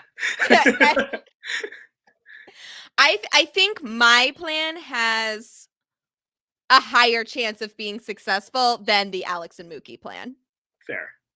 Yes. I think their challenge was, or I think their plan was that bad that like my chance of winning big on a scratch ticket is going to have a higher success rate. I mean, look, they're definitely it's a, I guess, low risk, high reward with these scratch tickets, right? I mean, some of the scratch tickets, I haven't bought scratch tickets. I'm not like a big lottery guy, but I Yeah. think some of them are expensive, right? Aren't some of them like Oh 20 yeah. bucks? There are some, so I am not a huge scratch ticket person usually, but during Christmas, my dad and stepmom put, I think it was my, or no, maybe it was my mom and stepdad. One of set of my parents put scratch tickets in our stockings, and they were Okay. like the $1 ones. Everyone got one, and I was the only one that got, like, which never happens. I never win on scratch tickets, which is why I never buy them. But I was the only person that got a winner, and it was a $2 on a $1 scratch ticket. So just today, I brought the ticket in to exchange it for two more $1 scratch tickets, and I have won $2 again. So I will Oh, just be yeah, continuing that trend. I'm yeah, already have a higher success rate of this, but like this is a eventually I foolproof am plan. hoping instead of breaking even with this, that we will get a scratch ticket with like, you have won hundreds of dollars, and then I can buy a Seeds Baby shirt and then maybe go on a trip afterwards to celebrate my Seeds Baby shirt. Seeds baby, trip, and gas, so you could get to the trip, and Yes. that's all you need. Yes, And, exactly. and then and then the lemon tree shirt you won't have to buy, because you'll get, as the person who was hosting the podcast where this idea came to fruition, you will get a free lemon tree shirt. And Yes. also, you're the biggest Fiji fan that I know. I think probably, are you Yes. the biggest Fiji fan in the world? I think you have to be. I assume so. I mean, like, Rob definitely said I was. I think Anthony Robertson will definitely, I mean, not Anthony, Aaron Robertson. Aaron Robertson. Aaron, He's we also were a big already talking. Fiji fan. Yeah. I think Aaron would definitely give me a run for my money. So I think that is and Aaron has the DVD, which I also don't have. I do not have Okay. any buffs, and I do not have any DVDs, but I do have the Survivor Fiji DVD in my Amazon wish list. So like there is a plan when I have disposable income, like that is tax money purchases. Okay. And That's fair. yeah, and I will buy it eventually. And Fiji will be the one season that I buy, but I don't have that type of merchandise. And I know Aaron does. Like he wore his Survivor Fiji buffs when we have done the podcast together. And so Mr. like Disposable Income, I Aaron Robertson, know. throwing it in all of our faces. I Him and his millions, know. sit on those millions with his Wandoff money. Yeah. His Mondoff winnings. Yeah. I don't, yeah, that's the difficult part because like some of the things, like I do consider myself a Survivor super fan, and especially a Survivor Fiji super fan, one of the biggest Survivor Fiji super fans, but I do not have the same monetary examples of But my fandom. I don't think that's what makes you a fan, because think about it. Think about Yankee games. The people that are sitting in the best seats at Yankee games are not the biggest Yankee fans. They're the people Yes, that have like the corporate tickets, who could afford to that's sit like true. right behind home plate, and you get the free food and the lobster rolls, which I look down and I see them with the freaking lobster Oh my rolls, and they're coming God. out with the free That brownies, sounds and they're coming out, and I'm like, you're not a Yankee fan. You just like food. So I can see you've wanted to have this the talk Aaron for a while. Robertsons of the world have all these buffs and these DVDs, which it's 2023. Do you really need a Hey, DVD, Aaron? hey, wait! Don't go too hard on the DVDs. I love DVDs. I like DVDs too, actually. Yeah, I I still have have my DVDs from I back in the have a day. big cabinet of my DVD collection, soon to be added with a Survivor Fiji DVD when I get money. Make But space for it. Okay, that's I am. There's my top shelf. when your numbers hit, you're gonna get, you could When buy I two hit copies big, of the Fiji DVD I could. Oh my god. just to Maybe I show off. should. Just to Hey say, Aaron, get Aaron on the podcast. Hey Aaron, look what I got. Just have them both in your hands. I would love that. Oh my god. No. Yes. Yeah, maybe I will do that. I think I will. That sounds fun. That sounds like a good time. Maybe I'll buy I would love a Ravu buff, I think, or a Okay. Bula. I guess I'd like a Moto. I want all three, but like if I had to pick one, I think I'd go. Actually, I like wearing green, so maybe I do Moto. But I feel like Ravu has like that come from behind victory story in there. So hmm I don't know. It's hard. It's really difficult. I think I would go with Ravu over Yeah. Moto. They have more Um, character to them. yeah, but I mean, look, Papa Smurf was on Moto, so I might get Moto. I listen, I am a big Papa Smurf fan as well.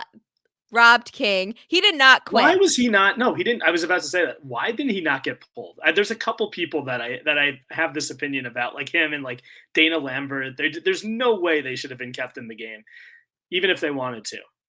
Yeah. I think that like because the doctors didn't force them out, it is considered a quit, but that's total bullshit No, because it it shouldn't be a definitely quit. like I don't see, especially since Gary is the only person from this season that actually applied to this show. Uh huh. There is no way that he would have quit the game, like No, he would quit have in smoked. He would okay, have smoked them all. Like he wouldn't have gone if he was in the Alex and Mookie spot. He wouldn't have had. He wouldn't have like, oh, let's blow things up at tribal council. He would have come in yeah. with a plan, baby.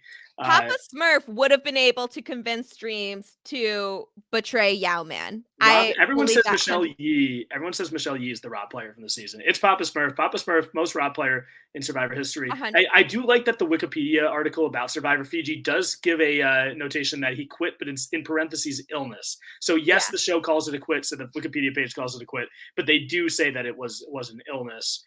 He didn't just have some crybaby-itis and decided he wanted to leave the game.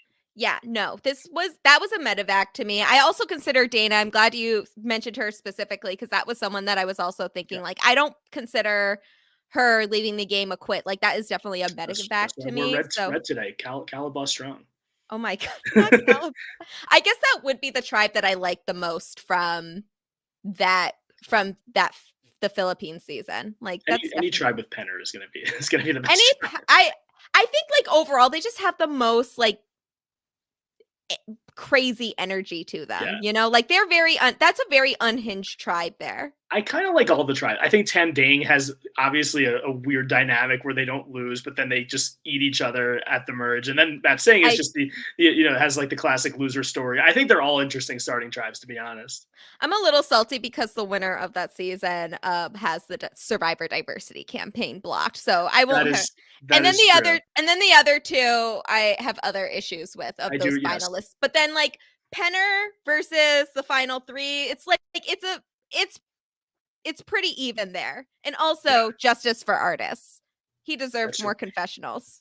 The thing about watching Philippines, even if the winner does have the diversity campaign blocked, there was a worse alternative. There was a I fear you are correct there. There was in another world like that is just hell. That is in retrospect. I mean, and I was always a fan of Denise on the season, and not so much about some of the Twitter stuff. But in retrospect, maybe it's too bad Malcolm didn't win that Final Four.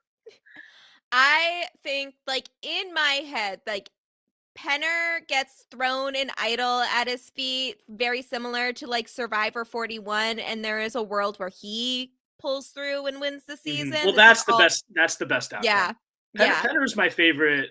Like, yeah, I would say Penner is probably my favorite Survivor character. He's made so many mistakes game wise. I don't think he's a great player.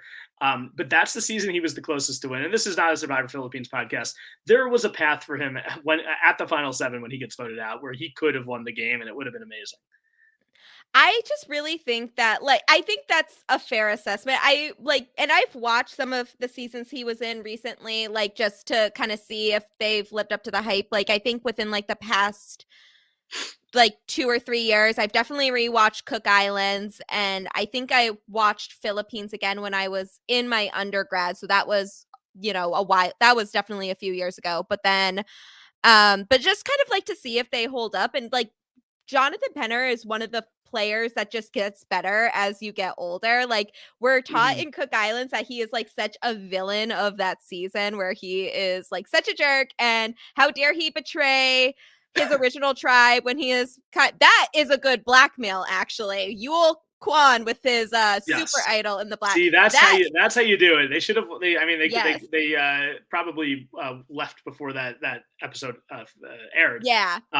But yes, that is how you do it. They should have watched a little bit more of Yule before going out. But it's hard to like look. Yule's an all time great, and Yeah. I think that Yule, like, even when the season aired, I was rooting for Yule, but I think Penner, until he went out, was my favorite. And then I Yeah. was like, okay, Yule's way better at the game, but I miss Yeah. Penner. I think that, like, when I don't even know what I was rooting for, who I was rooting for, because I must have been like 11 at that time when that season aired. So I was like very young and kind of just take the edit at face value, which is Mhm. one of the reasons why I rewatched those seasons when I was in my 20s, so that I could just like get a fresher perspective on it. And now, Yeah. kind of like my new survivor brain, now that I'm a little more evolved and a little more like strategically minded, versus me just rooting for who I like best, which I still do. But You don't want to know my Australian Outback favorites. It oh would my not come off well this year. can I When I was I was 10 when I was watching. I had a couple oh, favorites. okay. Well, look, I did love Colby, and I feel like Colby hasn't done anything to get himself canceled, so that's good. But the other people I was rooting for, not great. Oh. That yeah, there's in retrospect, one of those tribes is Yes. really not great. No. Poor Alicia and Nick, that's what I'll say. But Nick's doing well. Nick is like running the U.S. like legal team or whatever. I yes, don't know exactly what he does, but I know he's a big job. So he's he's done well since the show. I don't know what he's Alicia's done up to. very well. Yeah.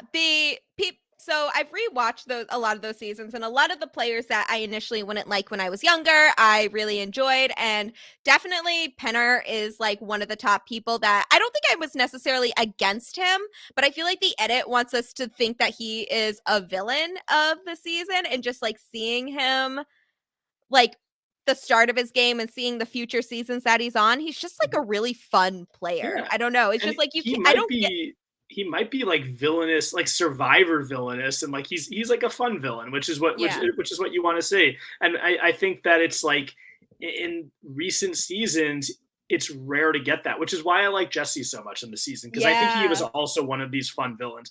He was a lot more strategic than Penner.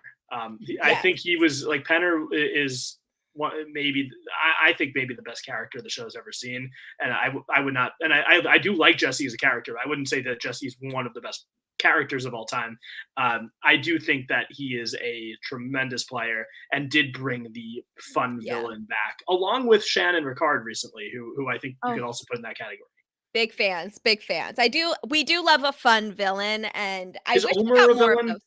Omer I had feel sort of a villainy edit, but he was like, I don't I think he was portrayed as less of a villain than the other two. I don't so it's hard for me to look at. I feel like it's different for me. Like, me watching the season, I don't process someone like Jesse or Omar to be villains, Mhm. because we're looking at the game for like who can be the most strategic, who is going to make the cutthroat decisions when they need to. Yes. And I think players like Omar and Jesse are just very easy to root for. Sure, I agree. And I really like them, but I definitely feel like, one of the things that will define a player for like whether or not they're a hero or villain is like how self-interested they are. Like, if they're playing the game with like complete self-interest. And I think that's definitely the case for Jesse and Omar. They have a lot of fairly brutal blind sides along the way. And Mhm. I definitely but I don't mind them. Even when they're voting out players that I was rooting for, it makes Oh, sense totally to agree. them to do that. So it's When like, I say villain, I mean that as a good thing. yeah. So and I wouldn't call, I don't know, because like I didn't process them as a villain when I'm watching it, but then when you hear people talk about them as like survivor villains, it's like, yeah, I could definitely see that. So I do like this concept of like, are if they were casting heroes versus villains too, would they be on the villain tribe? Oh, Yes, yes. probably. 100%, 100%. But I still really love them, and I would not like, I would definitely be rooting for them. I mean, I So was rooting for the villains on the first Heroes versus Villains, and there's so, like, I think there's a much bigger difference between a Survivor villain and like a Survivor bad person. The people that are like the Survivor bad people, I think nowadays aren't even getting cast on the show anymore. Aren't They're yeah, not going to get recast on yeah, another season. I think that Jesse and Omer from everything that we've seen, and I think that they are, and I can't say that I really know them personally. I've spoken to Omer, but I just from what you see, it seems like they're fantastic people who like the rest of the cast loves. It's just they're playing a game and they're playing yeah, it brutally, which is what you want. yeah. I do. Omar is a little bit of a villain to me because he told me before I did this podcast that he didn't think Fiji was a good season, which we Mm, know is incorrect of him, but I will let that slide. Hot take. Hot take. yeah. Yeah. Well, I disagree with that point. But Yes, I yeah, do. Omer, I am looking forward to Wednesday night Twitch Ultimate Trivia. Omer Ah, versus I'm so Marianne excited. versus Zach Wurtenberger on RHAP. Can't wait. I am so excited. Can we talk about the challenges real quick? And like, I forgot we're talking about Fiji, Oh yeah, but Survivor Fiji. yes, Let's get back. Let's get back. We're an yes. hour 35 in. Okay. Let's get Yeah. back I to mean, Fiji. I think so. I think to be fair, I think we covered the main parts. Like we Yes. definitely covered those parts in here, but we didn't really talk about the challenges too much. We did mention the highlight of the reward challenge was basically that Cassandra choked out Earl. Yes. And Wait, there's then another one though. There's another big moment there in that is challenge. another big moment that to me overshadows, it does not overshadow the Cassandra moment, No. but Even though I it did is, remember this one. yeah. So Boo dislocates his knee and Yes. then pops it back in and continues to play the game. Jordan, have you dislocated a knee before? I have partially dislocated a knee, but it was I not. It was not a. It was probably not as badly dislocated as Boo's because it wasn't that much pain. It was when I saw the X-ray, it was sort of like it's like a ball and socket joint, so it's like this. It yeah. was more like this. I think that Boo's was maybe like that, based Yeah. on the sound and based on the pain he looked Oh, in. I yeah. had to do is when I was playing So, football. I had to stretch for a couple days. I missed like 2 practices and then I was back. yeah. But yeah, it was partially dislocated and it was slightly painful, but it wasn't to the point where it was completely out of the socket. Yeah, I'm glad you say that because I have dislocated my knee Ooh, twice, fully out of the socket, and it not is fun. very painful. It is not fun. Did you pop it And back in?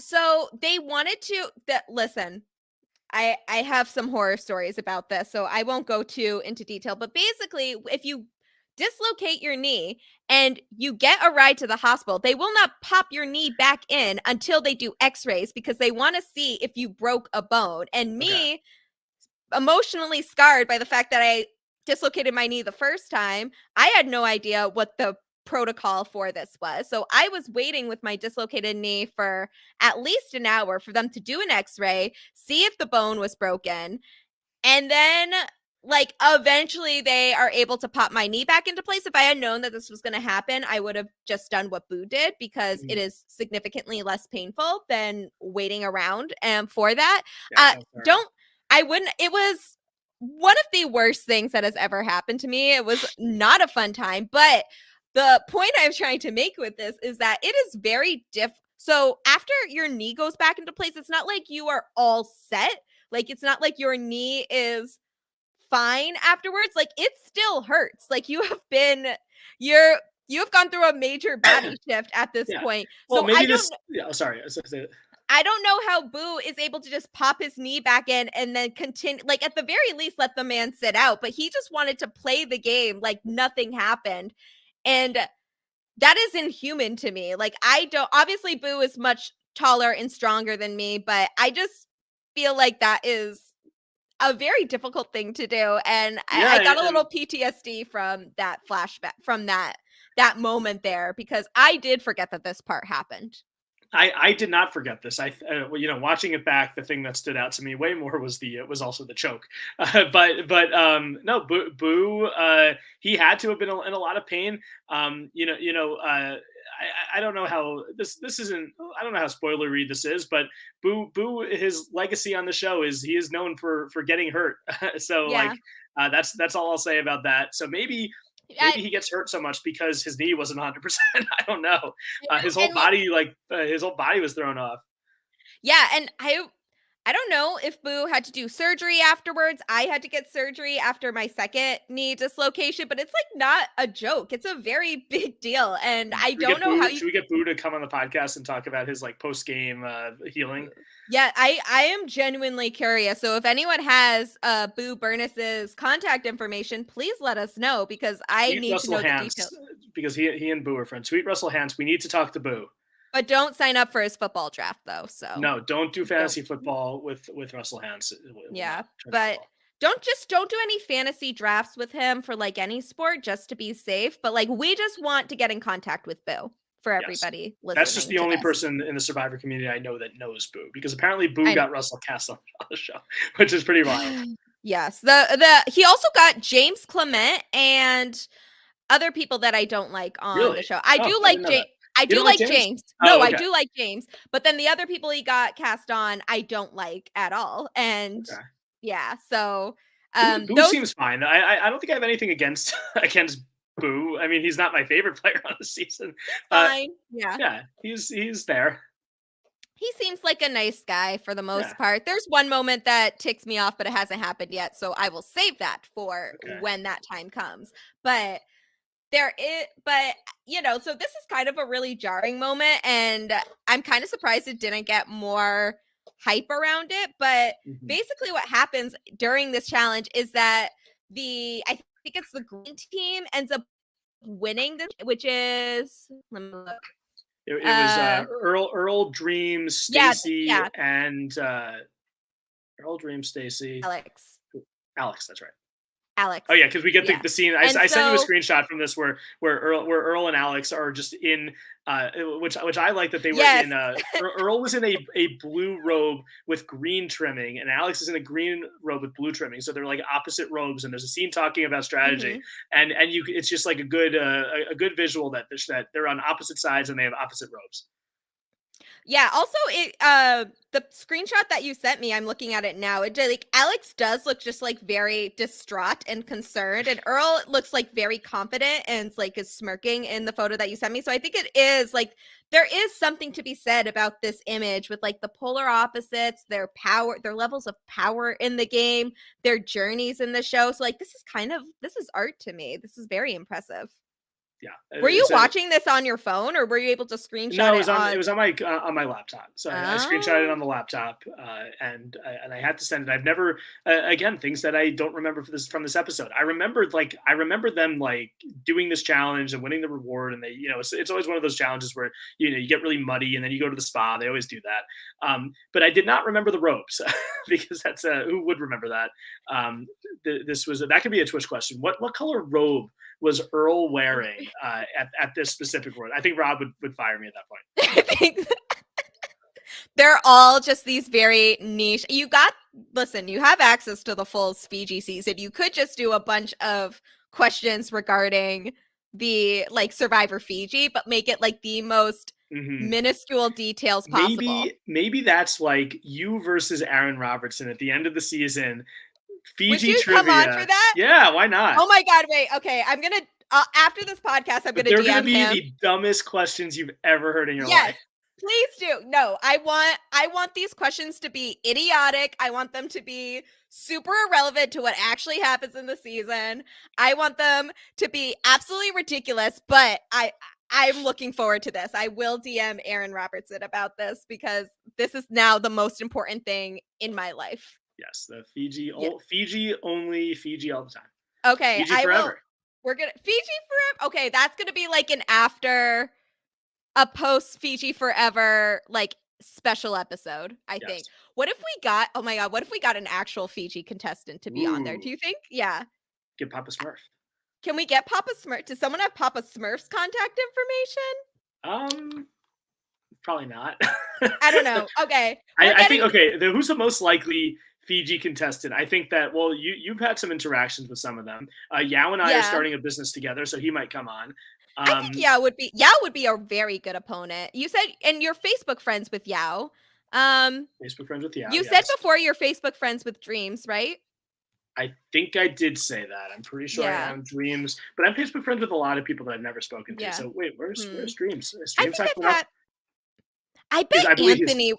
I bet if we had to like pick Anthony's the most likely. Yeah. I feel like Anthony would be a very fun pick. And I think we all know that Aaron is an Anthony Robinson super fan. You know, Dreams is married.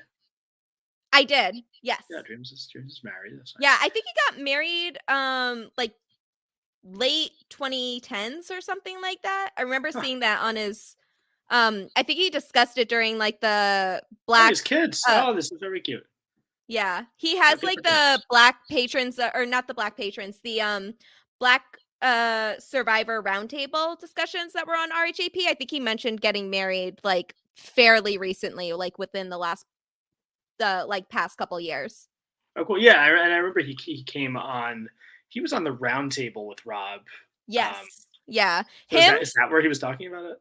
Yeah, I think he was, or he like mentioned it at some point. But I remember seeing that somewhere. But wasn't he in his car? I think it was him that was like he was talking about like was he driving like while he was on the podcast? I think he was. He was teaching his son to drive. Oh, okay, yes. Okay. Which may or may not have been he has a son when the season is airing. We have not heard about his son yet, I don't think, but he did have a younger son. Oh, I don't remember actually. I think it gets mentioned in one of the next few episodes. So that could be a trivia question. That could be a trivia question. Yes. So it may or may not have son that he mentioned. No, I'm not sure, but I remember he was teaching his son how to drive. I didn't know he was. What was that? Or he studied dental hygienist. Oh, okay. I did not. I don't know if that I did not know. He did say that's according to his Facebook at Cape Fear Community College. He studied dental hygienist. Cool. Interesting. That could be a trivia question. Yes. Save that for the Marianne. I'll give that question specifically to Aaron Robertson. What did Dreams study at Cape Fear Community College? And you'll know. It'll just be a setup for Aaron to listen. Please save it for. I want you to ask one of these questions to Marianne, Omar, and Zach. Yes, as like I'll do that as like an example question. Yes, please do. And then, all right, I have to talk about, basically nothing really happens on the reward other than Alex trying to convince people to vote with him and no one believing what he said. Yes, very poorly. And then one of the unintentionally funny moments of this episode for me, first of all, I love the flowers in the hair. Like they all have flowers in their hair during the, like even Stacy has one, but then Dreams and Earl both have them like very prominently displayed on their head. And then Alex has one kind of like tucked behind his hair, but which may have been part of the reason why he couldn't persuade people because he was clearly not in the Fijian spirit. But that is neither here nor there. But one of my unintentionally very funny moments here, like one that I audibly laughed during, was Boo on Exile Island. He gets a new set of clues, which on any other season, this would be like a very big moment because we know that a new idol has been planted. And these clues are obviously going to be very important. He gets the clue, basically similar to the last round of clues, the first clue that they got, which was that the idol was back at camp. And Boo is so relieved about this because he does not want to do anything on Exile Island. And I assumedly, like, this is partially because he just dislocated his knee, but also it's just very funny of like, I feel like it's very representative of who Boo is as a player thus far. It's like he does things well for himself. Like he was one of the few players that was on Moto the entire time and made it to the merge and like the halves camp and like has lived in luxury for a while. But like he is known for hurting himself quite a bit. And it's just very funny to see him in this environment and like where he could potentially have some game altering information and just decides, you know what, like I'm glad it's back at camp. I don't want to deal with it right now. If he was a super fan, or if this was modern day Survivor, where like an idol clue is going to like be a big portion of the game, Yeah. the whole next scene would have been him going back to camp, and it would have been one of these idol hunts where the whole Yeah. tribe is looking for it. So, and I kind of, this was sort of refreshing that it didn't turn into that. I really enjoyed it, and it's just because we get so much drama the rest of the episode that it just feels like very unnecessary to go too much into Exile Island. But the fact that they picked Boo and he's just happy to not do anything for 2 days is just like very comical to everything else that is happening while he is not there, because this is when we get the blackmail story and Yao Man not really caring that they blackmailed him and turning into all of the fallout that we get from that. Okay, a bit of Fiji trivia. Do you know Boo's real first name? Yes, it is Kenward, I believe. Yes. Like yes. Squidward. Yes, I think there was.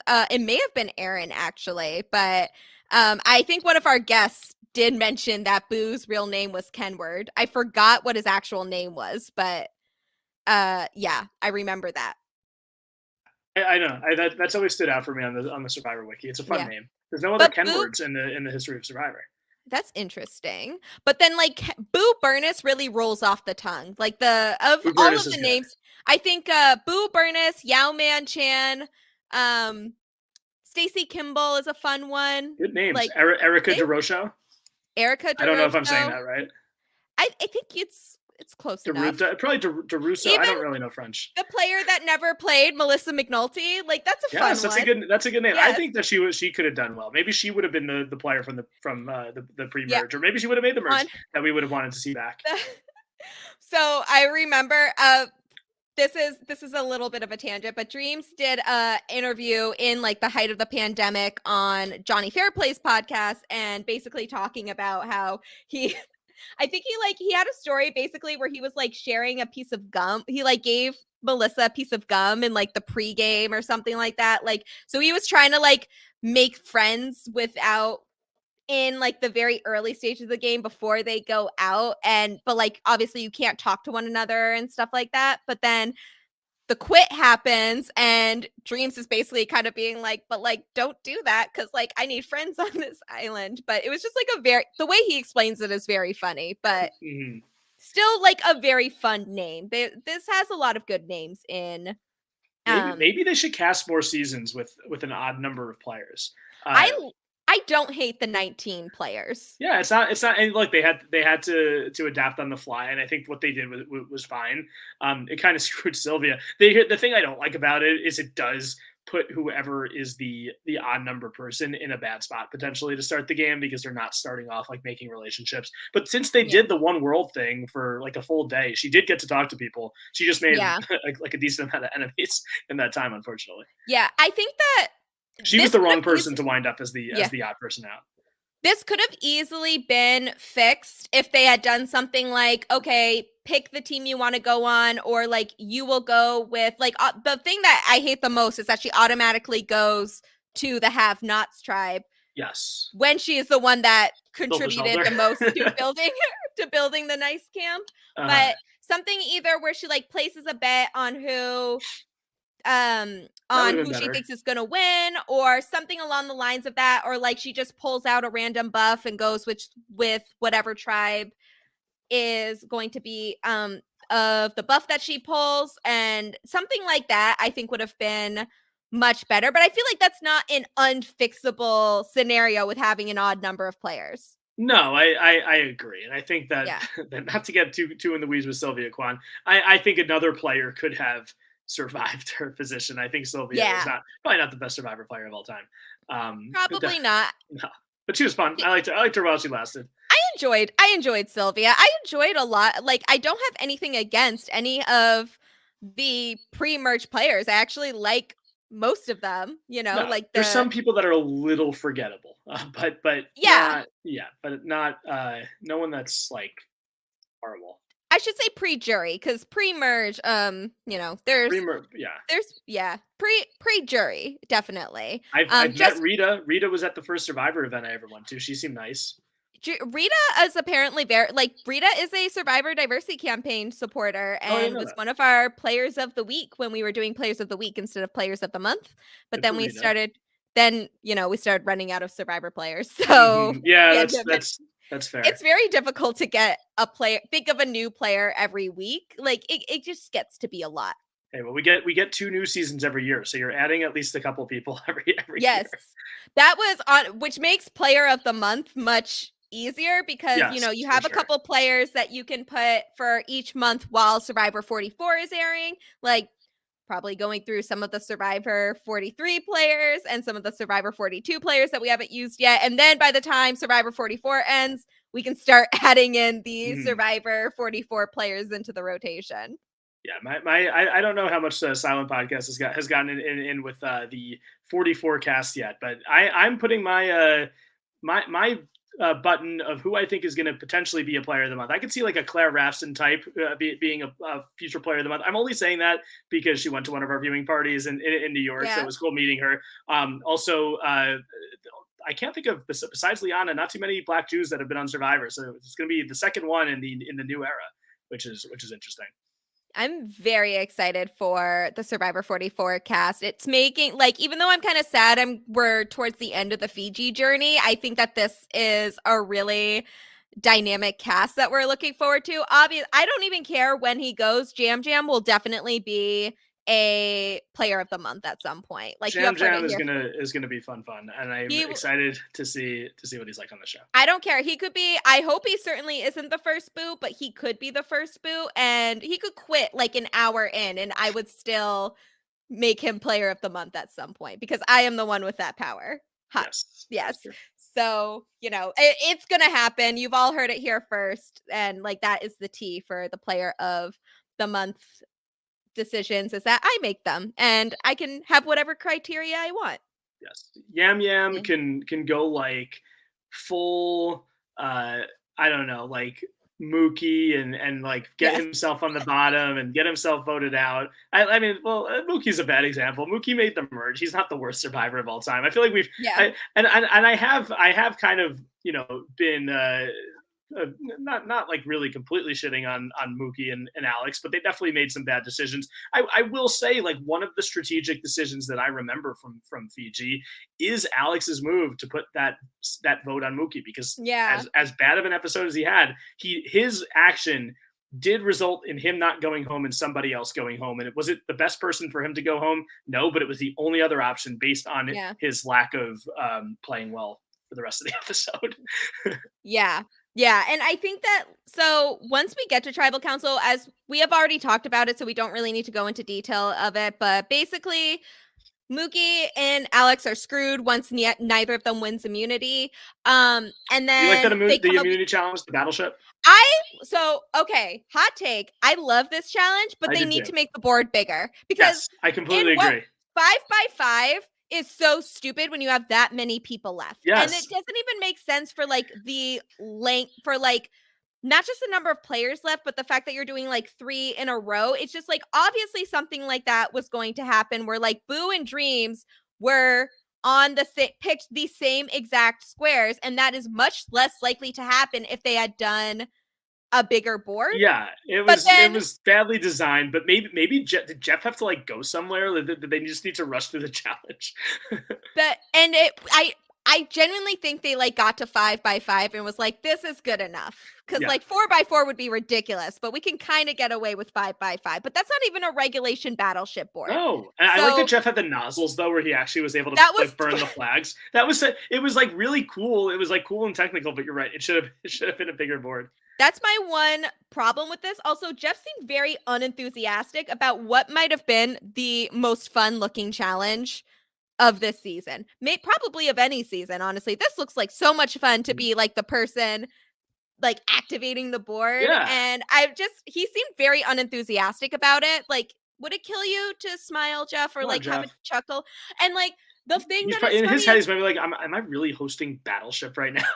yes, but there is that is such a fun challenge. And it's not an obstacle course and a puzzle. Half of this is memory. And the funniest part is that multiple people hit their own pieces on That a five made by no five. sense. Yes, like I don't know how you the one thing you have to remember going in is which one is your is your square, because there, like, unless you're throwing the challenge, which none of them were, it's like, how do you not remember the three ones that you did? Just don't Yeah. hit those. And two people in a row started the challenge by hitting their own. I understand they're tired, they're hungry, but Yeah. still, like, you I'm can't do wondering that. I'm wondering how much time was in between when they picked their squares and when they started the challenge. I'm assuming it My was. guess is more than we would think, Yeah, based on that's how it what I went. was thinking, yeah. I think it's definitely going to be more than what I would assume it would be, but then also, like, it's a 5 by 5 board. I don't think it's that difficult to remember your squares, and then, obviously, the other issue that I had with this, which is not a challenge design, is that me rewatching this, obviously, hindsight is 2020, but they would get to points where they would hit like Alex's square, because really the only obstacles they have to ensure here is that Alex and Mookie do not win immunity here. So they would like hit one of Alex's squares or one of Mookie's squares and then immediately go into like a completely opposite Yes. direction that made no sense. And it was just No, like they played this literally badly. the only thing that you guys had to do was make sure that Alex and Mookie did not Mhm. win. And you almost failed at that. There Almost there were failed. rounds, and I remember you asked about how much time was between the challenge. I'm sure it wasn't like 3 hours. I watched this episode about 3 hours ago. I remember the one square was freaking A4, hit A4, and Alex is out of the Yeah. challenge, and they just wouldn't hit A4 until the end. Yeah. And Yeah. then Stacy knocked out, was it Earl and Alex, at the end? I believe those were the 2 It remaining. was Or was it it was Yao? Alex Yao and and Moo yeah, oh, or Allison.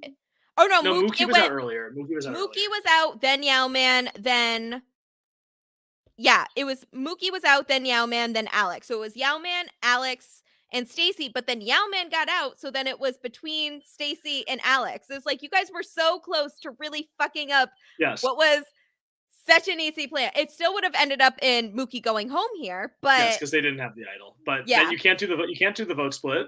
yeah, And but I think sometimes when you win immunity, I think that sometimes gets you a little bit of momentum. Maybe they would have been able to do. Well, yeah, well, here's the thing: the majority, the people on the bottom of the majority, could have been worried that Mookie and Alex, who you can't use an idol on now, if one of them did have an idol, now they're both safe. They would have been more worried about their name coming up. So maybe somebody on the bottom of that alliance flips and says, "I'm going to make it a sure thing, get rid of Yao, get rid of an idol, yeah. and not get voted out myself." Maybe it could have changed the game, but I don't know. I kind of think Buki just would have gone anyway. I think probably would have, but we wouldn't have gotten what actually happened, which I think is actually a pretty fun turning point Oh, in Survivor I'm not history. rooting for this. Oh, no. I just think Oh, yeah, it could no. have maybe changed the vote. It could have changed the vote. It could have just changed. I mean, like, even if it still would have resulted in Mookie going home, it would. I think Alex is the last person that you want to win immunity in this scenario because even though you do have Mookie still around as an option, Alex is the one with the momentum in the game. So if anyone's going to make something out of the fact that they won immunity, it's going to be Alex. Yeah, I would agree with that. I think he Yeah. could have done more with that information, or not with the Yeah. information, with the power of the necklace than Yeah. Mookie could have. Yeah, and I don't know, it just they were so close to ruining it, and it was something that would have been so easy to work around with, "Okay, we just have to find 2 people's spaces." So and on a very tiny board, so, like, this is the only thing we have to keep going for, and it's just, like, I don't know what happened, but there was no connection in there. Yeah, Yeah. it was very very surprising, and I remember the challenge because it's such a unique challenge. I forgot how close Alex came, and he was like one away. Or I think Stacy. Well, Stacy I think just had one out of her three things hit, Yeah. so she had a good lead. She would have really had to screw up at the end for Alex to win. Yeah. But But they she made only it closer than they should have, and it's like it's the reason that the coconut chop challenge is typically a reward challenge, not an immunity challenge, because it's way too easy for you Yeah. to like make somebody lose that you don't want to get immunity, which I don't think is necessarily good for an immunity challenge. But they almost let No. it happen, and there is the Yeah. memory aspect, so it's not purely that. But And yeah, yeah, I and agree. Stacy, who is the winner of this challenge, there's one time where she picks an empty space that was already picked as well. Yes. I think it was like A1, I think, or something like that, or B1, one of those. But it was those things. And even though I know that they don't win immunity here, I was like, what are you doing? Like, this Hmm. is like these are the simple things you have to remember here. And luckily for us and for the syndicate, Stacey does end up winning immunity. It does not change anything.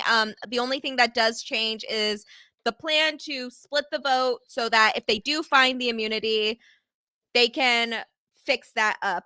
But then, or like that, if they do find the immunity idol, they can just split the vote and vote for whoever doesn't play the idol. But they do want Alex to go here. And that does not happen because of what Earl will say in the next episode, which is that you guys didn't think about the fact that they would vote for each other. Mm-hmm. And Earl is right in saying that, but I do think that's like a very old school Survivor way of thinking, where like vote splits weren't really a thing yet when this happened. So I do agree with the logic of the vote split. Like the person and this could happen where the person like here's the thing though, like Alex and Mookie, once their plan failed, which they knew it was, I think they knew that it wasn't going to work, especially based on Alex's vote for Mookie. They should have both voted for each other, and then it wouldn't have mattered for the syndicate because you vote out Alex on the revote anyway. It would have been what 4-1 or 4 No, it would have been 4-4-0. It would have been 4-4. Yeah, 4-4. Not 4-4-0. Just 4-4. I mean, it would be 4-4-0, but then it would have been 4-4. But so all Mookie had to do to stay in this game was vote for Alex. And for some reason, he votes for Boo, who isn't even somebody that was discussed prior to even being a choice. And as we have said multiple times, like that is probably one of the people that you could persuade to vote for you. So it doesn't make any sense for any reason. I don't get the vote for Boo. Maybe like, okay, maybe Mookie is thinking like, I don't want to vote for Alex. I'm going to vote for Boo because of all of these 6 people. He has the least power, and maybe I'll piss him off. If I piss him off, then at least I'm not pissing off like Earl or Yowman or like Cassandra. But I don't know. It just, we didn't get a confessional explaining it. There was no sus on Boo or no like edit of Boo potentially being an option to go home. So maybe he just didn't like Boo. I don't know. It was, so I'm looking at the fandom wiki right now where they have like the voting confessionals, even the ones that didn't air. And Mookie's vote against Boo is, he just says nothing personal, somebody needs to go. So it's not that he didn't like Boo. But it's not that he didn't like Boo, but then like you're saying somebody needs to go, but you should pick somebody that actually has a likelihood of going. And there's nothing that it could have been, it's like irrelevant to what actually happened. So maybe like he and Alex planned, maybe I could have seen Alex saying like, because Alex is probably, you know what could have happened? I feel like this should have been in the episode, but this is probably fan fiction. What if Alex says to Mookie, who's like, look, I just spoke to Dreams and Cassandra, and they're on board to blindside Boo to ensure that Mookie doesn't put that vote onto him like he was going to do to Mookie, which would have been a good move. But I don't think that's what happened because I think we would have seen it. I think it was something maybe a little simpler where it was like when the merge vote happened before it was the 2, like split the merge tribe into 2 again, that the plan was Boo originally. Like everyone came to the consensus that they were all just going to vote out Boo as like the safe merge vote before everything happened with the 2 side with the Michelle Yee vote. But so maybe they're just like, oh, well, if we're going to get someone voted out, Boo's probably the easiest person to convince people to vote out. But obviously, like, I don't know, we haven't seen anything indicating that this is what would happen. But the important part here is that Mookie should have voted for Alex in this scenario. He didn't, but Alex voted for Mookie. So because of that, Alex is here at least one more round before Mookie, and Mookie is voted out in 4-3-1 vote split, thwarting the syndicate's plans to take out Alex here, which while it doesn't make a huge difference, I think that the preferred person to go here would have been Alex. Yeah, for sure. And I think the reason why Alex doesn't go here is the reason why he's the preferred person, because he has like the smarts to be able to do this. I think that Alex, we've talked about his mistakes in the episode. I do think that maybe if he came in as a fan of the show and had seen more of it, maybe he would have been a good player. Maybe if like, I don't know. I think that, Yeah. socially he made a lot of mistakes as well, which I think that comes down to sometimes just, Yeah. maybe his personality not being the best out there. And you talked about how like once they were on the bottom, it completely went from like super cocky to kind of indignant and not so friendly. So I don't know if like I'm not saying that like Alex is a future Survivor All Star in the making, but I do think that he had some good uh, uh like I guess he had some good thoughts Yeah. when it came to the game and was able to do that. But it was after so many mistakes that they really could have Yeah. pulled off something good here for them as a duo. Instead, the only scenario where you stay is then voting for the one person who's your ally. Yeah. Yeah. So it is with this episode that we say goodbye to Mookie, who Hi, was the Mookie. only. Bye, Mookie. I know. You sound very devastated to be I mean, losing such a. he's not my favorite. I don't like Fine. I don't want it to seem like I hate Mookie. I have nothing really against Mookie. I think he's a little bit, and I texted you this before the episode. He's a little bit of a Yeah. baby during the challenge where he's Yeah. like yelling at Yell Man, and He's he very was not insufferable the here. nicest to dreams. Yeah, not a great Poot episode for Mookie overall. He's not the worst. He's not the best. He's Yeah. fine. When we He's a guy ranked who the. played Survivor. Yeah, he played Survivor. He made the merge, which is, good for Good him. on Mookie. Not a great past 2 episodes for Mookie for several reasons, but I think overall he had a fairly decent showing. We ranked the 4 horsemen just on like how we liked them for last episode, and Mookie was my second pick, but that's not a huge compliment. So Okay. from 4 that are there, like no one's beating Dreams, but also like Yeah, Dreams is the clear one. yeah. I I mean, if I was saying like ranking them as players, I'd probably go Dreams one, then Alex. I feel like Edgardo made fewer mistakes than Mookie, so maybe Edgardo than Mookie. Um, I Yeah, my ranking, it was more so on likability, but it was Dreams, Mookie, Edgardo, Alex. I think if we're basing it on like gameplay, it would be Dreams, Edgardo, Alex, Mookie. I Because mean, you're right. Edgardo, I mean, yeah, Edgardo's the first to go, but he also, we've pointed out a lot of the things that Alex did wrong in this episode. Edgardo yeah, was not part of that. Maybe if Edgardo was there, I know it could have gone better. So yeah, maybe we had more information about Alex. I don't Um, yeah, that's true. And could also have I been just Edgardo, yeah. yeah, if Edgardo had stayed and we had lost either Alex or Mookie in the previous episode, I think that there obviously we don't know what would have happened, but there's also just equally as likely a chance that, especially if Mookie had gone and I would as just Alex and Edgardo there, that like the same thing would have happened, but just with a different person. So that's not really me giving Edgardo any type of credit to his game, Uh-huh. but like we have seen less obvious mistakes from Edgardo that we have seen from Alex and Mookie. And this is just one episode difference. Like Edgardo has not even been gone for like a full cycle at this point. Uh-huh. And here's I think I might put Alex over Edgardo because of the fact that there's really no move that Edgardo made. I mean, he was Yeah. part of a nice alliance, and I think he was a kind of, as you said, the glue maybe, which Mhm. which shows skill as a Survivor player. If you're the glue of like a big alliance, that means you're doing well. Yeah. But Alex and Mookie were just as much of a part of that alliance as he Yeah. was. I think the really one move or like the one vote that I could say that I could really point to Alex and say that was a good strategic decision was what he did in this episode. But it came off Yeah. of so many bad decisions, which forced him to make this. So I'm not giving him too much credit, but I think there's just more to point to for Alex than Yeah. Edgardo. And I think the fact that a player like Earl, who seems to know what he's doing, is pretty concerned about Alex as a threat. Maybe that's some evidence that he was Yeah. playing at least decently well in certain aspects. Yeah, definitely. So we will read Edgardo, I mean, not Edgardo. He was last episode, but Mookie's final words for this episode, which are honestly pretty on brand from everything we said about him here. I'm pretty relieved that I am out of the game, but at the same time, it would be nice to still be in the game and have the alliances stay put for me. That's not how Survivor works, Mookie.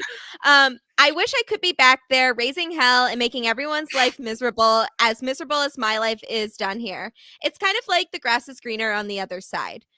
it's unfortunate that I'm out of the game, but it was a great experience and I wouldn't take it back for anything. That Yeah, was it's nicer than Edgardo's words last episode. sure, and I think that it shows that he saw the writing on the wall. Yeah. It's sort of like he seems at peace with being out of the game, and I think that you know that's probably why they saw the fact that he was sort of like had a foot Yeah. out the door. But he's sort of contradicting himself too, because he said he wished he was still wishing he was still there, giving people help, and I think he wishes he was still there in his formerly powerful position, which he Yeah. lost based on poor gameplay. Yeah. Yeah. And I think that it was, this is kind of the thing that separates the good Survivor players from the great Survivor player, or like Survivor players from like the greats of the game, because Mookie, in a lot of ways, stayed because of who he was just naturally. Like in the early episodes of Rabu, we saw that a lot of the votes were they were always going to vote out a woman. So by the fact that Mookie is not a woman, he stayed for a lot of these episodes. He's also a very physically fit human being, which gives him a pass in a lot of these early episodes. And I'm sure there was some social game involved, but the minute things don't go his way with the Michelle vote and then afterwards the Edgardo vote, things just fall apart for him. And I think that shows a lot of, and this is very similar to Alex with just one vote not going his way with the Edgardo vote. So I just don't like, this is the type of thing where it says, yes, do they have some good elements to their game? Definitely. But it's the fact that they aren't really adaptable. It was like they lasted this long because things were going their way. And a lot of Yeah, times it was not anything that they particularly did. sure. And look, there's people who have played Survivor before that they play the game and they're not, and at no point are they ever in an alliance. So I think being in Yeah. an alliance and having that inclination to say I have to get a group of people because that's how the game works, that shows at least they knew some of what to do. They just didn't know Yeah. what to do, as you said, when things went poorly. And usually, most people who play Survivor, things at times will end up going poorly, and the vote, not every vote's going to go your way. And I think that the Yeah. saying that they're not adaptable is a Yeah. good way to describe both of their games. Yeah. And I think Definitely. part of it probably came down to the fact that they just they're not like Survivor super fans or Survivor nerds going in, like Yeah. they don't really know the game so well. Yeah, I agree. So Jordan, I have to ask you, you have not listened to the Fiji Forever previously episodes yet, have you? I have not. Okay, so you don't know about this part, and I intentionally didn't tell you about this, Okay. but we have a little awards section at the end Ooh. for every episode. It's just 3 awards, 2 of them which make their own choices, and then the final award is one that we decide together. So are you ready? Yes. Okay. So first award is best confessional. So just whatever confessional sticks out to you the most for this episode. Best confessional. Well, okay, so this is not a confessional. Let me think about it. I did like Wait, when Stacy says that Mookie and Alex will be lucky if they get fed. So that was pretty that was great. good. One that I wrote down that I don't think is the best confessional, but it's memorable based on what happened. Alex said, "I got one vote. I got to make it count," which was sort of a clue Oh that he was yeah. going to put his vote on Mookie. I'm trying to think. I was. I mean, I just watched it, so I did see all the confessionals, but I didn't really write any down besides that one. I don't think that's my favorite one. Why do you Yeah. have do you have any do you have a couple contenders? So I think the ones that I would pick between was the Alex one that you just said with I have one vote, I have to make it count. Because it's not necessarily my favorite confessional, but I think it's definitely one of the most impactful and like Mhm. has a lot of foreshadowing without revealing what exactly was going to happen in the moment, because at this point we haven't heard anything about Alex suggesting that he would vote out Mookie until the very end. So I do like that one.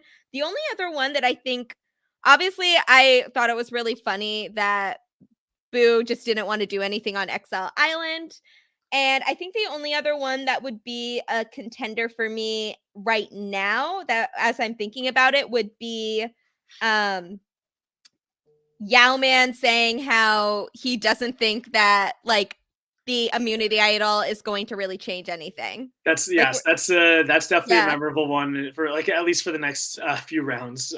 But I also think that Dreams, when he finds out about Yao's idol, like you get the Oh scene where like yeah. Cassandra and Stacy are just like kind of feel bad that for Yao that he got his bag gone through. Yeah. Dreams does give the confessional, saying that this is something that I don't remember exactly what he said in the confessional, but he talks about how it's something that could potentially be used against Yao. But I don't remember what the word is, or if that's exactly what he said. But his reaction to the idol privately in his confessional was very different than Cassandra and Stacy. I did like Stacy gave a confessional talking about how it was awkward to have Alex there during the reward. That was a Yeah, oh, pretty good yeah. one. That was also funny. I did. But I agree based on just for the potential foreshadowing aspect of the Yao one. I'll vote there. I think that's a good pick. For the Yao Man one? Yeah, I think that makes sense. I think that Okay. was a good one. Yeah, I'll do that one. I think I'm gonna steal from what you have said before. I'm gonna put Alex's I have one vote, I have to make it count. Because I think that's like It's a good soundbite. it's a good soundbite and it's kind of like the most impactful one of the episode. Like the blackmail is like this episode title, but then like Mhm. Alex, the whole reason the result of the episode happens is because Alex truly makes his vote count. Yeah.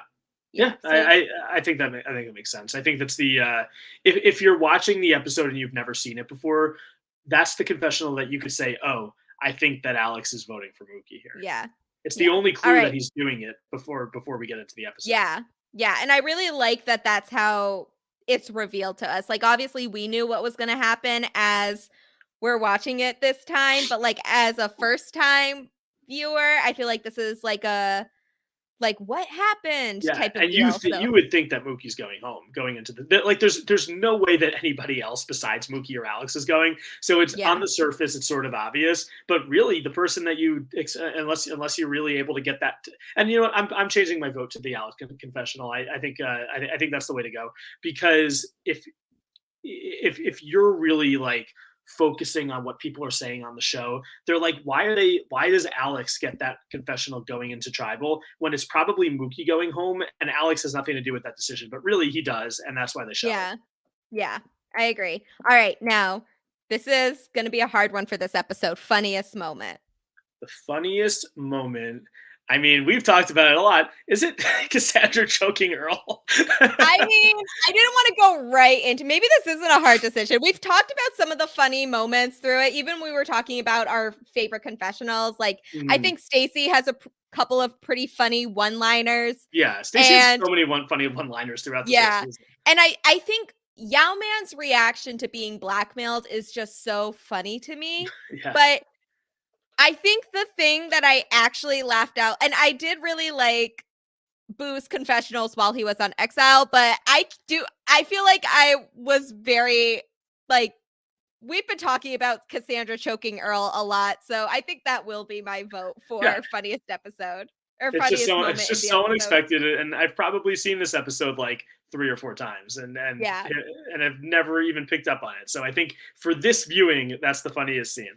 I think that like and you know what, I literally like I told you I made these notes. Originally, I made these notes when we were doing the RHAP countdown episode with Aaron about Survivor Fiji. Mhm. So I got to tell you, 2020 Gia thought this was hilarious that Cassandra choked Earl, and I completely forgot about it.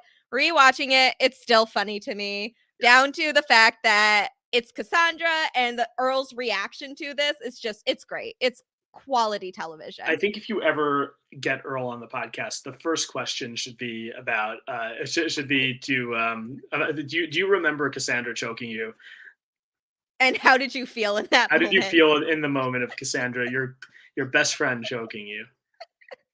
What would have been What do you more think that shocking, Cassandra or Yao Man I was choking about to Earl? literally ask the same question. I think that just maybe from a height perspective, Yao, because I think Cassandra and Earl look like they're about similar height.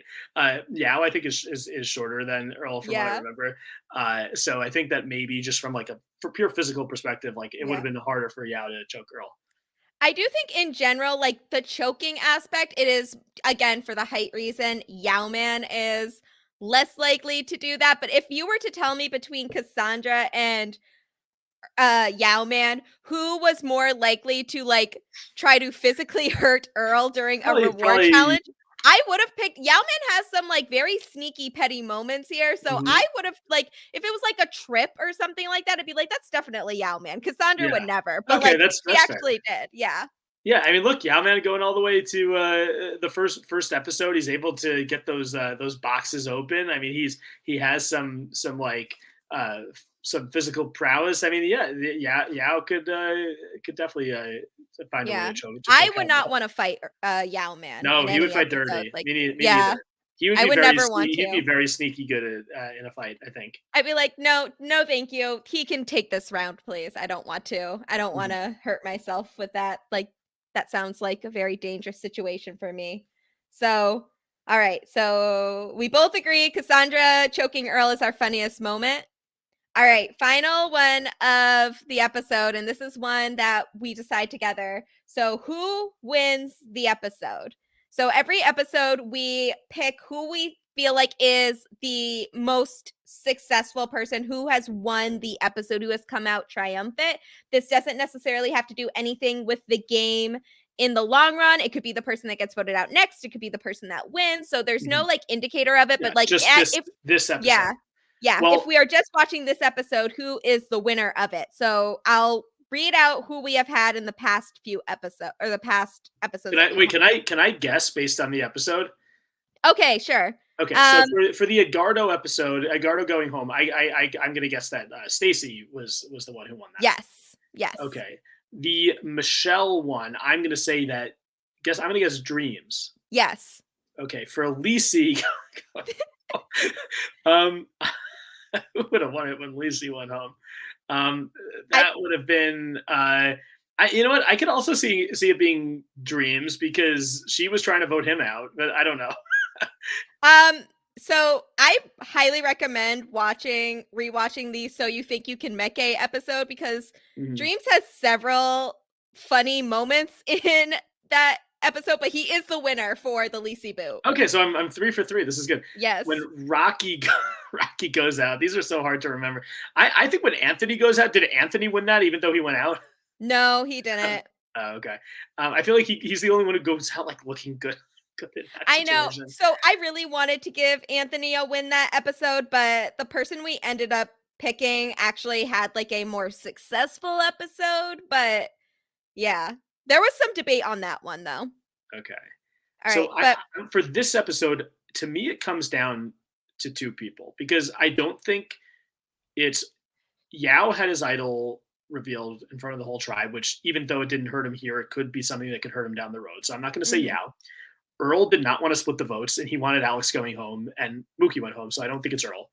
Um, Stacy and Boo, Stacy was funny.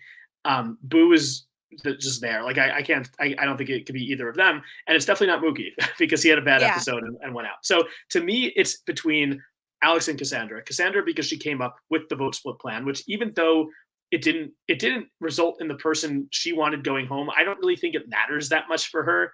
And it the whole point of a vote split is to get one of the two people. And if either one of them had an idol and it was played, it would have been considered a successful vote split because if Mookie played it, Alex would have gone home. If Alex played it, Mookie would have gone home. So it was her plan. It happened. It didn't result in the person they wanted going home. But the other person is Alex because Alex's decision at the end did save him, which normally you say you definitely give it to that person. But I think I've said this a couple times. The reason he was in that position was because of so many mistakes yeah. he had made earlier on in the episode. So I think overall, for their short term and long term game, I would say Cassandra. I'm fine with that actually because I don't think there is like one definite winner in this episode because like yes, Alex in a way wins because he stays over Mookie even though he was the intended target. Mhm. I feel like he does so much. That's like the one correct hit. Looking through Yao Man's bag and voting for Mookie are like the two correct things that he did this episode. And everything else in this episode, he did completely wrong. It's And like if what you're the captain of the Titanic And Yes. you drive the ship into the iceberg. You didn't have enough life jackets in the first place, but at the last minute you're able to jump yourself onto a lifeboat. Yeah. I think that's what what Alex did. He Yeah. saved himself. So I don't think that's necessarily a successful episode. And I think like going back like to Stacy and Boo, yes, they voted the majority, but I think they voted the wrong way. Yeah. I think it would have made more sense for them, and it wouldn't have happened because of how Mookie and Alex were playing.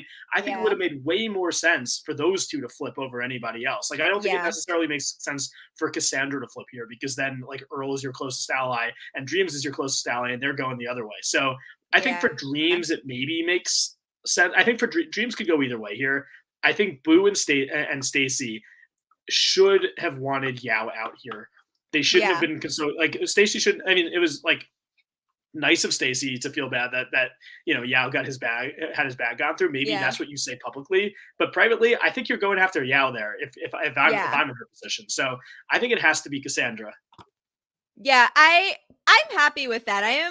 I would be very happy with a Cassandra win. She made me laugh, even if it was at Earl's expense. She is still in a solid position. Like, I genuinely don't see her going anytime soon unless something terrible happens. She's in a very solid position. She has like the All Black Alliance with Earl and Dreams, but then she also has the she also seems to have a solid relationship with she has the All Black Alliance with Earl and Dreams. She seems to have a good relationship with Yao Man.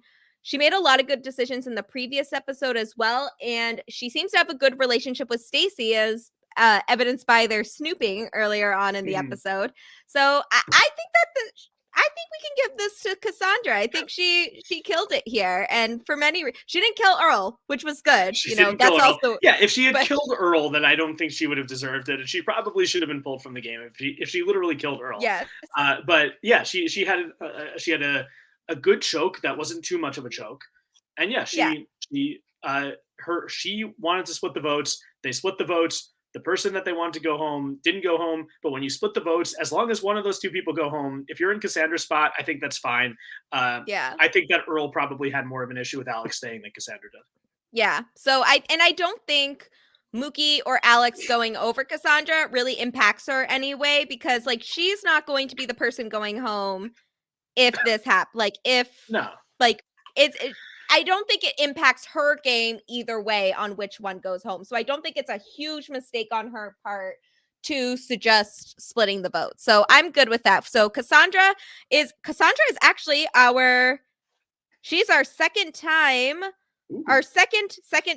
winner in our episode count. So in the premiere episode, which was the Jessica Boo, we actually gave the win to the entire Moto tribe because we didn't know how to. They got the nice camp, and we didn't know how to differentiate anyone. Episode 2, which was the Erica Boot, the winner was Mookie. Episode 3, good job, Mookie. Yeah, he got a win. He was our first solo winner. In episode 3, it was Michelle. Episode 4, begrudgingly, it was Lacey. Episode 5 was Earl. Episode 6, which is Anthony's boot, was Cassandra, because I think that Anthony and MJC were actually, or Aaron and MJC were the two that were on for Anthony's boot.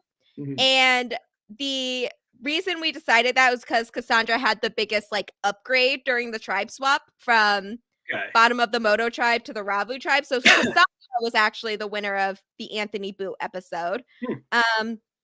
Rocky Boot, the win. I was just looking at the people who went to tribal. That makes sense though. Like sometimes, a tribe swap can help you, and someone getting voted off on the other tribe can improve your stock in the game. Yeah. So I think that this was like overall, Cassandra had a pretty good episode there. She was almost the winner of this previous episode too. I remember that. But so episode 7, which was the Rocky Boot, was Yao Man. And I think that was because he found the idol that episode. Okay. Yeah, he did. He found the idol that episode. And then, as we said before, episode 8 was Dreams. Episode 9 was Dreams. Episode 10 was Stacy. And now we have Cassandra as our second winner. Yeah, our second 2-time winner. So 2.5 hours in, I think we surpassed the It's a Turtle episode, which I did not think was going to be possible for like the runtime because we had so much to say about It's a Turtle. I mean, that's But a iconic episode, and this is a very good episode, but not as legendary in Survivor history as we this. had less sale pitches in the It's a Turtle episode, so that That's fair. definitely added to our runtime. But Look, thank you so I think we had the longest Survivor New York recap episode too. So it's just like we I do. guess we go on a lot of tangents. That was purposeful though because I really wanted to have the longest episode. I am very competitive in that way, but I am in all of these episodes, so it does not Yeah, matter. that's true. I For will you, it always doesn't matter. be. You'll have the record. Like Cassandra might have two MVPs. You have every single episode, so you're Yes. really leading that that vote count. Yes, and I have a big say in who wins every episode, just like I have a big say in the players of the month. So, That's true. like things are going great for Gia on this end. But Jordan, thank you so much for joining me for 2 podcasts in a row. Thank you for putting up with me. Yes, So no, thank you kind of for having you. me. This was great. I always love talking about Survivor, especially these like I said, the middle school. Everyone talks about the old school. Everyone talks about the new Yeah. school. It's the middle school, baby. This is where you Yes. get those diamond in the rough seasons that people forget about. So Fiji Oh my forever. god. Let's not forget. Yes. Oh my god. So, like on the opposite side of the spectrum is one of the least diverse seasons of all time for which is Guatemala, but I still Yes, really like yeah, that season. exactly. Yeah, the Guatemala they could have obviously just like Cook Islands where one of the most diverse seasons, but they probably shouldn't have split the tribes by Yeah, they ethnicity. probably That was a didn't have mistake. to do that. So Yes. yeah, things that now in the new era of Survivor, you get the diversity, but they also are not splitting the tribes based on race, We which is love that which is for them. kind Yes. of dumb. But it's good that they have realized that now. Yeah, Guatemala could have obviously used. Was, Yeah. was Lydia the only not white person on that season? She was. That's not great. No, it's not. It's terrible. But I do But like that. I do like that cast in a lot of ways. So I don't no, like I like a lot of people on that cast too. it's They just could have put them on other seasons. And yes. then yeah, but then you don't know what happens. Like, I mean, what are you gonna do? You're not gonna take Judd off the season. You're not gonna take Brian Gordon off the season. There are some people you could have taken off that season. Yeah. Some of the earlier boots, and I Yeah. think maybe why it's an underrated or why it's I think a fun season. A lot of the people that are more entertaining get pretty far. Yes, that is a good point, and I do like that season. So I'm guessing if we do a Guatemala recap at some point, then you'll have to come on for that as well. Oh, definitely would love Yes. to be there for, especially for the Bait Blake episode. I think that's the Yes. Okay, yeah, definitely. Like if this happens, I don't know if I'll do a season recap in 2 months ever again, but this was a lot of fun. I had a great time. I know you've already talked about Twish. I have involuntarily signed you on to come back to test me and Aaron Robertson on the Fiji Twish. So we will have you back at some point. But is there anything else you would like to promote while you're here? And where can people follow you? You can follow me on Twitter at Jordan Kalish. I have Instagram too at Jordan Kalish. I'm not really posting on there all that much, so that's the best place to follow me. Starting with the new season with Survivor 44, I will be doing my This Week in Survivor History trivia podcast with Rob on RHAP. And yeah, Wednesday night we're going to be doing some trivia with 3 Survivor legends, Marianne, Zach, and Omer. Can't wait. Survivor 42 royalty. And that's going to be a lot of fun. Apparently, they were talking about this like on the flight home from Fiji, so it's been a long time coming. I am so excited for that. Like, I literally am like very excited for that. I miss Twish a lot. Like, Twish is great, and I'm very excited to see those 3 in particular. Some of us would say the big 3 of Survivor 42. I don't know if you would agree with that, but like I would that's say what so. I will Well, say. you have Omer, who was like, he got clipped by Marianne, but until then playing a great game, very strategic game. You have the winner of the season, and then you have the winner of the season's ex-husband. So it's perfect. It's And great. yeah, We love the drama. yeah. I am very excited for that. I will certainly be tuning in, definitely on the audio version. And if I get the chance, definitely the video version as well. I am very excited for that. And I will be listening for the Fiji question thrown in Great. about Smoked Earl in the reward challenge. Yes, I think I could. I'll try to work that in. I Yeah, don't know how I'm going to please. work that.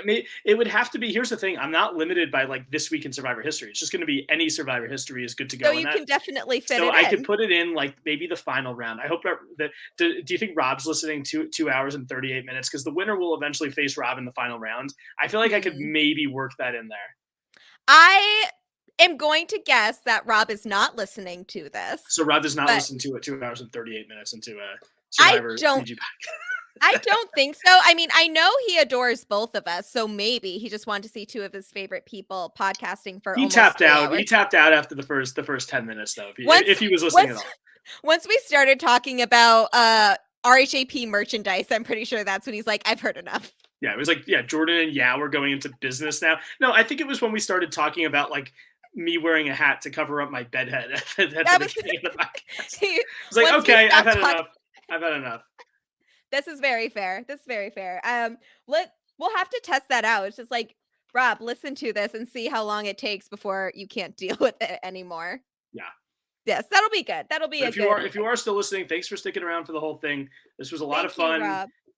Yes. And Yes. any time to talk Survivor, we'll do it. So this was Yeah. a lot of fun, Gia. Thank you for having me. It's a lot Thank of fun. you. And Rob, if you are listening, we are looking forward to the lemon tree shirts with Yao Man. So we're very Yes. excited for that.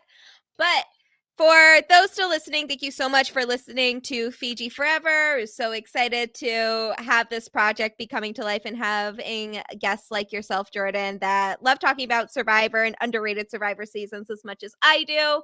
I'm very excited to listen to the Twish episode. For those listening, you can follow me on Twitter, TikTok, and Instagram at Classically Gia for all of my reality TV shenanigans. I don't do a ton of reality TV content on my Instagram, but you know, my face is there. So if you like that, then give me a follow. But and then all of my other Survivor related projects, such as I Don't Know About That on Silent Podcast and the Inside Survivor content, are on hiatus until Survivor 44 premieres on March 1st. So stay tuned for updates surrounding that. And finally, I am on Abbott Elementary post show recaps content with Chappelle. He will be on here for a future episode. I will not say which one, but we only have 3 episodes left, so to be determined. Very excited for that. But we want to get renewed for another season, just like Abbott Elementary was renewed for another season. So please listen to our Abbott Elementary content, give us 5 stars, and just tell us how funny and insightful and amazing we are. And And, if you don't, Cassandra's going to choke you. So you better yep. rate it 5 stars. Listen to Abbott Elementary. Cassandra's coming after you. Yes, the power of Cassandra Franklin will smite you if you do not listen to our podcast and give us 5 stars and comment about how amazing we are. Thank you, Jordan. That is another important point. And as always, we are talking about a very diverse season of Survivor, one of the first to ever do it. So please follow the Survivor Diversity Campaign page on Twitter at Serve Diversity. That is at SURV Diversity. We have a lot of fun content coming up as Survivor 44 premieres.